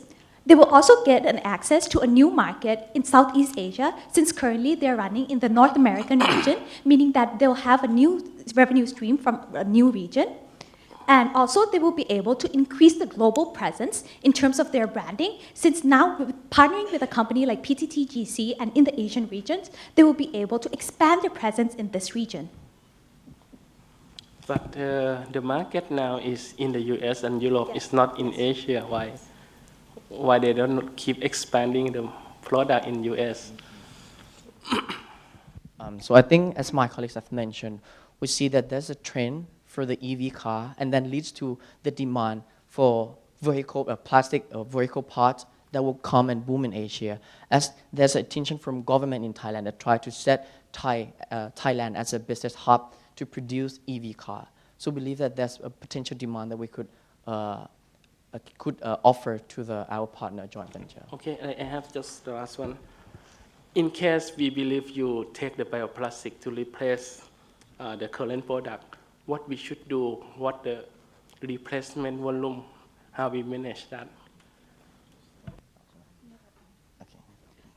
So to answer your question, we first believe that in terms of bioplastic products, what we'll be doing is first in the future, right now, what we're doing is we're going to be using the synthetic plastics to make automobile parts. But as the world moves forward into a green trend or into sustainability trend, we will then start to convert these materials into these parts from making bioplastics. And when we take a look at the number of bioplastics that we could actually produce in the Asian market, so if we look at the sugar industry in Thailand, for example, we recognize that there are around 20 facilities which can actually produce ethanol, and that ethanol could then be used to produce bioplastic materials. And after a calculation, we recognize that ethanol facility can produce around 77 million tons of ethanol. And if we convert those ethanol into bioplastics, we'll be able to obtain around 130,000 tons of bioplastic materials in the future. And to add on to my colleague, what we suggest you to do is go and try to do the due diligence together with the sugar company and try to do their studies on this. And we believe that the sugar company will want to join this joint venture project, since they can have a value added to all the bioplastic as well. I have a few points to add. So in order to define the correct volume that we should be producing, we can try to negotiate with the auto vehicles manufacturers and to get the trends in EV production in Thailand. But looking at the global market right now, for example, in Europe, BMW already uses about 75% of their cars are integrated with bioplastic seats. So in Thailand, we believe that the trend is coming, and you have to keep track of this by negotiating with the auto vehicle manufacturers. Have you done some cost competitive for bioplastic versus petroleum-based plastic? And second point is that the case seems to suggest that the EV trend can be a huge one and faster than we expected, which means demand for crude and petroleum product will be less, and that may make the crude oil stay at a low price, and then adding more challenge to my first question. So for the cost studies, we have done the studies, and we have seen that actually the cost of producing, comparing between the conventional plastic and the bioplastics, considered to be quite similar. However, by producing the bioplastic, we'll be able to get the premium out of that, since it is the bioplastic which will generate a benefit that has a degradable benefit, as well as it's lighter, as well as it's environmental friendly. That's one of our backup showing that the price that's selling to the bioplastics considered to be a lot higher than the normal conventional plastics. To address your second question, in terms of the concern regarding the oil price, because we see that oil price is actually fluctuates a lot and has less reliability. So we recognize that that is the shift why we are actually moving from oil price into the bioplastic materials. And your concerns regarding how it will affect our refinery business, like stated in the analysis, we believe that in terms of the production of the diesel products, which are actually sent to the end consumers who would be affected by the EV cars, that contribute to only around 4.6% of the total revenue that will be affected, since we expect that in 20 years, the number of EV cars in Thailand will stay at only 1.2 million, meaning that that's around 4% of the total cars in the market, which is just 4% of the diesel products, which diesel refinery products, which would be affected, meaning that a large amount of our revenue will still be secured by other sources that we are providing to. And to add on to my colleague, so what we mentioned about the bioplastic is that we want to reduce the instabilities of the crude oils. And we believe that the crude oil is not depend on the supply and demand side, but there are also lots of major forces that change this oil price as well. So by focusing on the bioplastic or the sugar canes, we will be able to stable the supplies of the plastic production. Another point to add on is that are you suggesting that oil price is more fluctuation than those of cassava or sugarcane? So please allow me to further explain. In terms of fluctuation, yes, we're not suggesting that the price of commodities have greater fluctuations, but we're talking in terms of the supply as well, since we believe that if we are able to secure a strong supply in terms of the commodities, we would have less fluctuation in terms of supply when we compare to crude oil. And to add on to my colleague, we believe so because oil price has been fluctuated and unpredictable because there's a certain group of nations that produce oil, whereas the sugar price has been driven by the global consumption, which we believe that it is less risky compared to the oil price, where it's only a certain production. Yeah, I think follow-on question before that. Anyone want to add to your colleagues? There's many added. Okay, you said your strategy will help economic, environmental, and social. But this bioplastic idea that you recommend, would that have impact on global food security or any? Have you considered that when you think of this recommendation?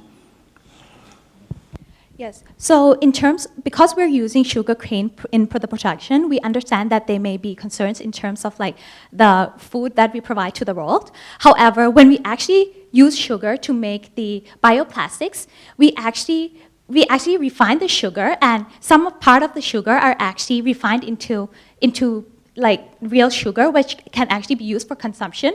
However, the part of sugar that we will be used for the bioplastics is actually the liquid concentration of sugar that cannot be further processed into like edible sugar. So we believe that it wouldn't affect the consumption in terms of the sugar, since we're just using the concentrated liquid, which could not be processed further for consumption. May I? Just a question around the bioplastic opportunity. Basically, it's pretty new for the company. So, what would be really the competitive advantage of the group to play in this field? And second is to reinforce this point. I mean, have you seen other companies like PTTGC over the world do the same move in moving to the bioplastic? So the competitive advantage we have, apart from other companies, that actually we're the integrated chemical company who has an expertise in the chemical, and we're the leading one in Thailand. So we believe that by having this representation, we will learn and we'll make the attraction for all the sugar company to make a joint venture with us. And we believe that could be something that we could leverage on. To add on to my colleagues, actually, PTTGC already initiated a partner acquisition of the Nature World, which is a bioplastic company in the US market. So our recommendation is that since you have this know-how, why don't you just implement it in Thailand market? So with this, we further look in terms of the supply of the sugar canes and make this happen in Thailand. But did you observe other companies like this one moving from this to the bioplastic? I mean, or would they be the first one to do this move? So, as of from what we have researched, PT Global Chemical is one of the leading petrochemical company who's initiated a bioplastic in terms of so we believe that by taking this first step advantage, they'll be able to set their footprints and become a leader of bioplastic players in Thai market. So regarding this move, we have also seen that the Thai government actually tried to promote the use of biodegradable plastics. And recently, they have created a contract between PTT and 2 other companies and other sugar factories. And so we recognize that in the Thailand market right now, there may be 3 players who are trying to go to the biodegradable plastics materials. However, there have not been real initiative in the industry to push it to the automotive parts. And we believe that PTTGC could be the player to start pushing it and start moving to sustainability. Can these 2 recommendations in combination be implemented without a significant takeoff of EV, is my first question. The second one is, I mean, do you think it makes sense to invest company resources to diversify upstream and downstream for 6% revenue growth or income? So, for the first question, the PBS can be used either for so PBS is a plastic that we can use for the auto parts. However, PBS can use into others product as well, such as box of your box lunch or the plastic bags. This kind of plastic can be used from the PBS that we want to use in terms of the bioplastic as well. So we believe that even though PBS cannot, even though the EV cars is not so much popular as we projected, we can able to shift the focus from the auto parts to other products in the Thai market as well. And to take on to your second question, actually it's not the percent growth of the revenue, but actually it's the revenue net income contribution from the strategies, which considered to be around 6.27% in the next 20 years. And we believe that considered to be quite significant for PTTGC, which has a very large net income right now. To explain the graph that you might be concerned, so what we tried to portray in that graph was actually in terms of year 2021, the revenue contribution from our strategies will be 5.30% in the terms of total revenue of the company. But then as we move forward, net income, so as we move forward to 2036, those contributions will increase to 6%. Yes. If the bioplastic have the expensive price more than 3 times or 5 times of the normal resin, do you still think that the bioplastic is a good vehicle to enter into the EV market? Ladies and gentlemen, this is the last question. So can I clarify your question again? if the bio is 3 times or 5 times price, do you think still recommend to use the bioplastic for the EV market? So I think if that's the case, then we need to come back and reconsider what could be another opportunity to increase or make use of the bioplastic. So I believe that in that case, we need to come back and then reanalyze what should be the better way that PTTGC should consider in the near future. Also, looking into the future, we see that even though price of biodegradable products might be high, that might actually benefit our company since we will be able to charge higher margins on the product, which will actually have a great impact on our margins. And then we see that moving forward, the green and sustainable trend will be coming. So we believe that biodegradable products will be the demand of the future. And if we enter this market, we will be able to move forward into sustainability. One more point to add is that right now, the cost may be high because it's in the early stages, but as we move on, we are producing more quantity, we may achieve economies of scale, and our learning curve will help us reduce the cost also. Yay, thank you.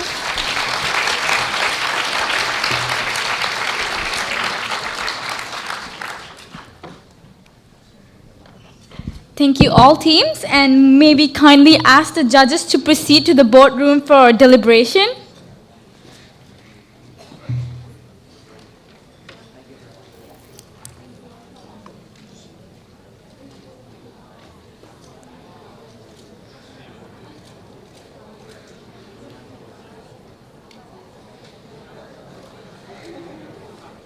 And ladies and gentlemen, for all of you, we now have our 20-minute break.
Supawat Likhit Thanawong, the TUBC advisor, to come up and give a few words.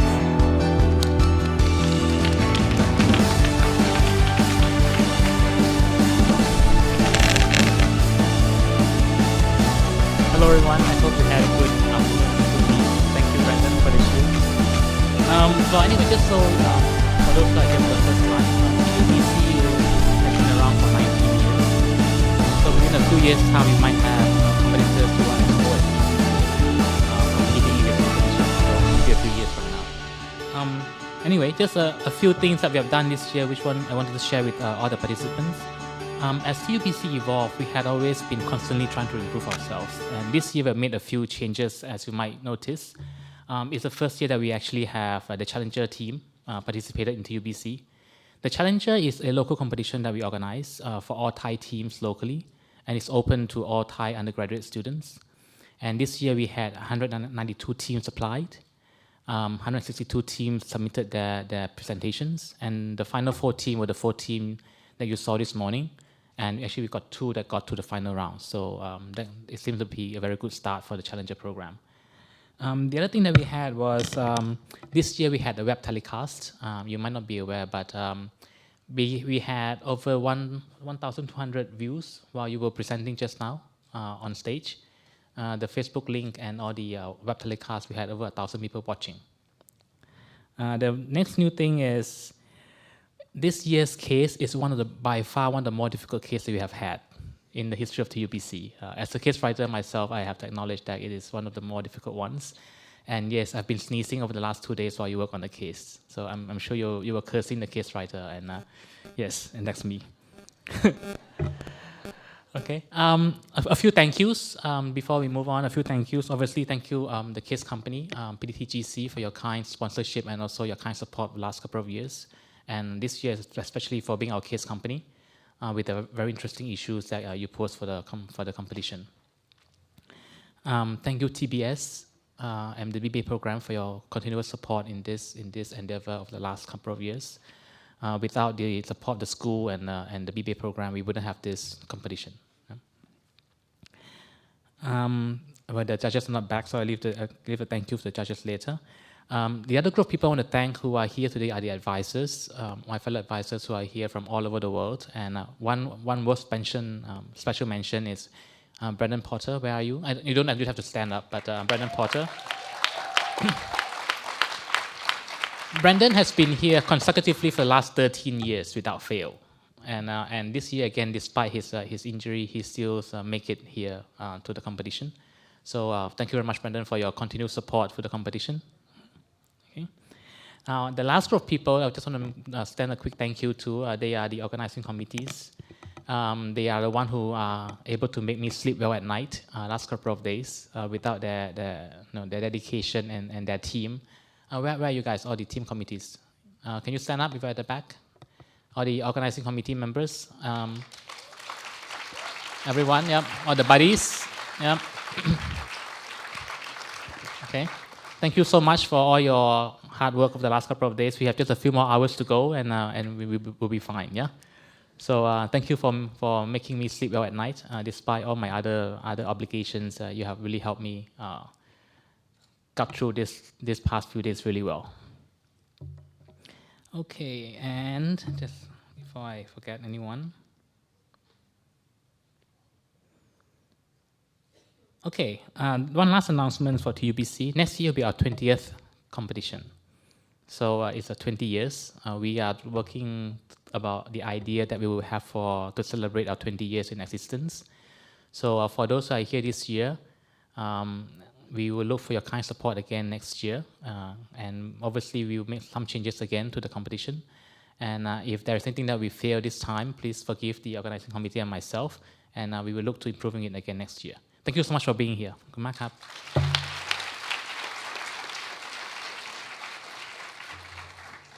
Thank you very much, Mr. Supawat Likhit Thanawong. And now we would like to invite back our honorable panel of judges back to the floor.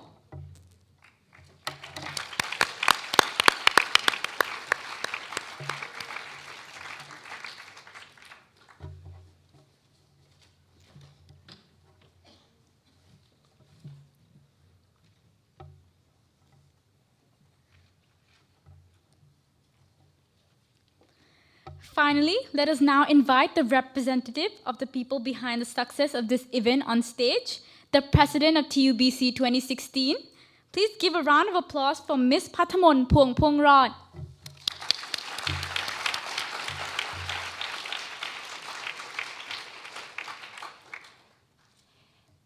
There is a saying in the Challenger 2016, which is our local business case competition: challenge your limit, never miss an opportunity. This quote initially came to us by one of our organizing committee as a model of the Challenger. And we cannot deny that this is absolutely why everyone is here today. Good afternoon, ladies and gentlemen. My name is Pathamon Phuongphuongrod. TUBC and the Challengers are arenas where talented individuals gather every year. Although the ultimate prize is winning, people who participated in this event may not sign up with this goal in mind. Joining these competitions provide them with various opportunities and take them to the new frontier to challenge and to ultimately develop themselves. Self-improvement and experience are the keys to success, and I'm sure that everyone who participated this year had gained that already. Before we conclude the event, I would like to thank many people that helped make this event successful. First of all, our sponsors, PTT Global Chemical Public Company Limited, Ngern Tid Lor, City Thailand, Garena Thailand, and Tourism Authority of Thailand, as well as Canon Marketing Thailand, Deloitte Touche Thomasut Jayot, Patra Security, and lastly, Microsoft Thailand, for the continuous support which make this event possible. A special thanks also goes out to Thammasat Business School, BBA International Program, and the faculties and staffs. Thank you for guiding and assisting us when we needed it the most. And also thank you, Ajahn Supawat Likhit Thanawong.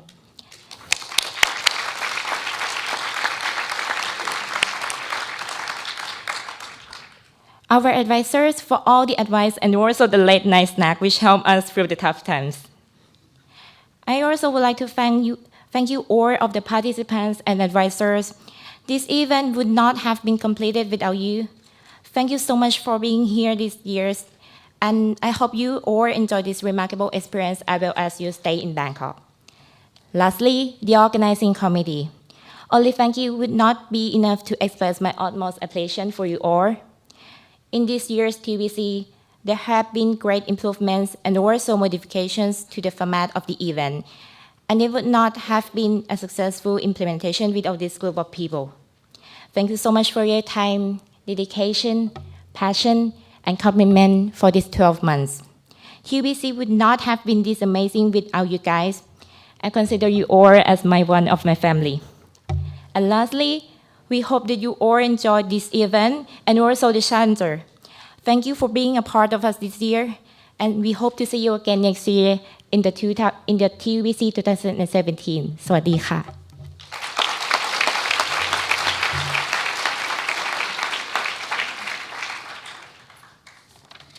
Thank you, Ms. Pathamon, for such a heartwarming speech.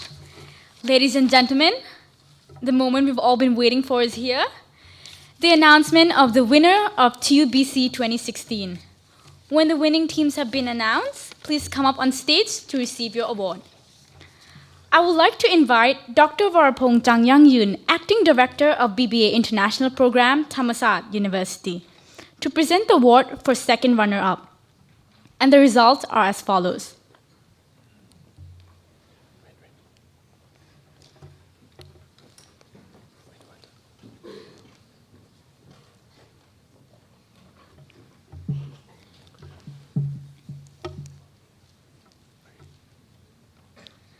The second runner-up of TUBC 2016 is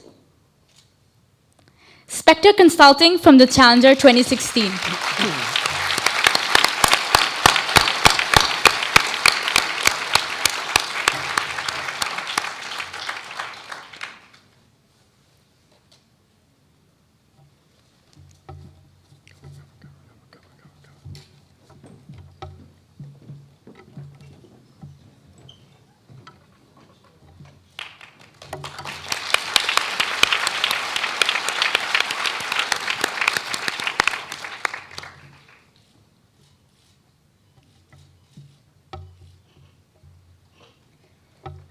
Thank you very much, Dr. Vorapong Changyang Yoon.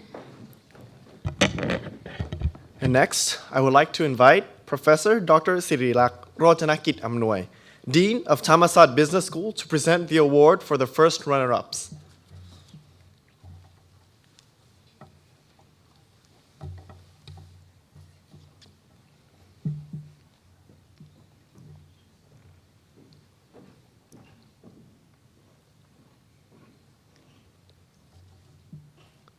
And the first runner-up of TUBC 2016 goes to Wayne Consulting from University of Florida.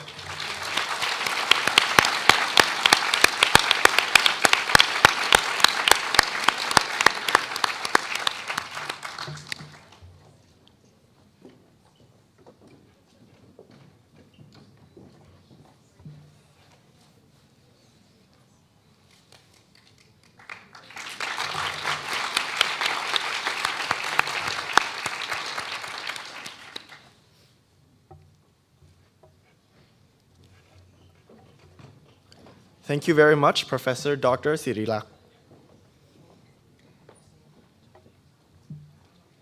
Now, I would like to invite Kunnathanan Sirilak, Vice President, Business Development, PTT Global Chemical Public Company Limited, to present the award for the winner of TUBC 2016.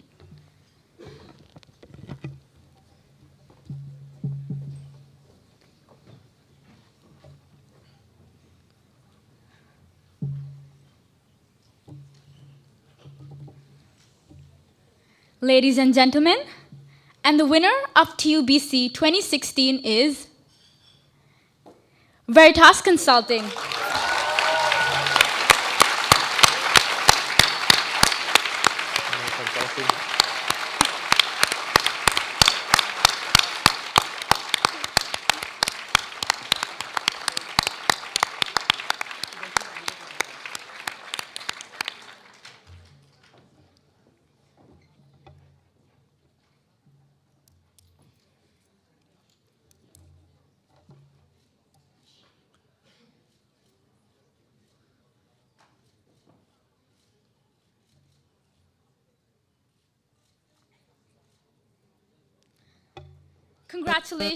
Congratulations to the winning team. And thank you very much to the other participants for your laudable efforts. May we have Kunnathanan and the winning teams to stay on stage, and may I invite our finalist teams on stage for group photo. Can we have the finalists of today? So can we have Spectre Consulting, Wayne Consulting, as well as Cognizance up on stage, please, to take a photo.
Wait for them to have a seat.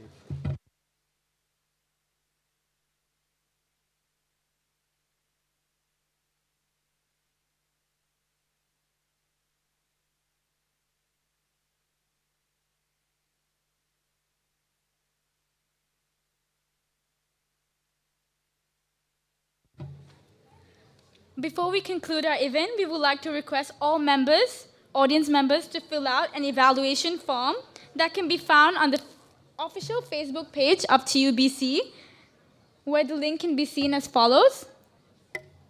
So please take a couple minutes to fill that out, and then we'll proceed to the conclusion of TUBC 2016. Thank you.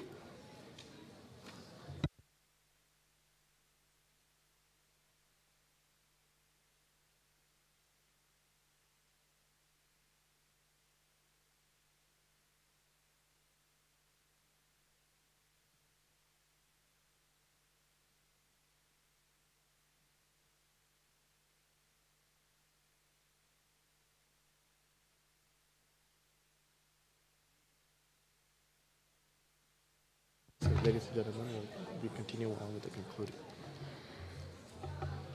Lastly, we want to extend our deepest gratitude to our case company, PTT Global Chemical Public Company Limited, Thailand's largest and Asia's leading fully integrated petrochemical and refining company, and the continuous support of our generous sponsors. Without them, this competition could not have been successful. First, Ngern Tid Lor, provider of automobile loans and comprehensive licensed vehicle insurance nationwide. We would also like to thank City Thailand, Garena Thailand, and Tourism Authority of Thailand, as well as Canon Marketing, Deloitte Touche Tomatsu Chayot, Patras Securities, and last but not the least, Microsoft Thailand. And although TUBC may be coming to an end, your journey here in Thailand has yet to begun. While here in the land of smiles, we would like to invite you to spend a little bit more time exploring the rich cultural heritage and natural beauty that Thailand has to offer. We most sincerely hope that your visit here will not only be a successful one, but also one of the most memorable you'll have ever come across. Thank you for spending this amazing afternoon with us, and thus this concludes Thammasat Undergraduate Business Challenge 2016. And tonight, the TUBC Organizing Committee would like to invite all participants and advisors to a dinner cruise party along the Chao Phraya River. Please be ready at the hotel pier by 7:45 p.m. sharp to enjoy the river and traditional show, as well as the delicious food that we've prepared on board. And on behalf, and the judges are welcome as well. We just got a note from our advisor. And lastly, but definitely not the least, on behalf of the TUBC Organizing Committee, it is our deepest gratitude to have enjoyed a wonderful afternoon with you all. Thank you very much for coming, and we look forward to seeing you next year at TUBC 2017. สวัสดีครับ สวัสดีค่ะ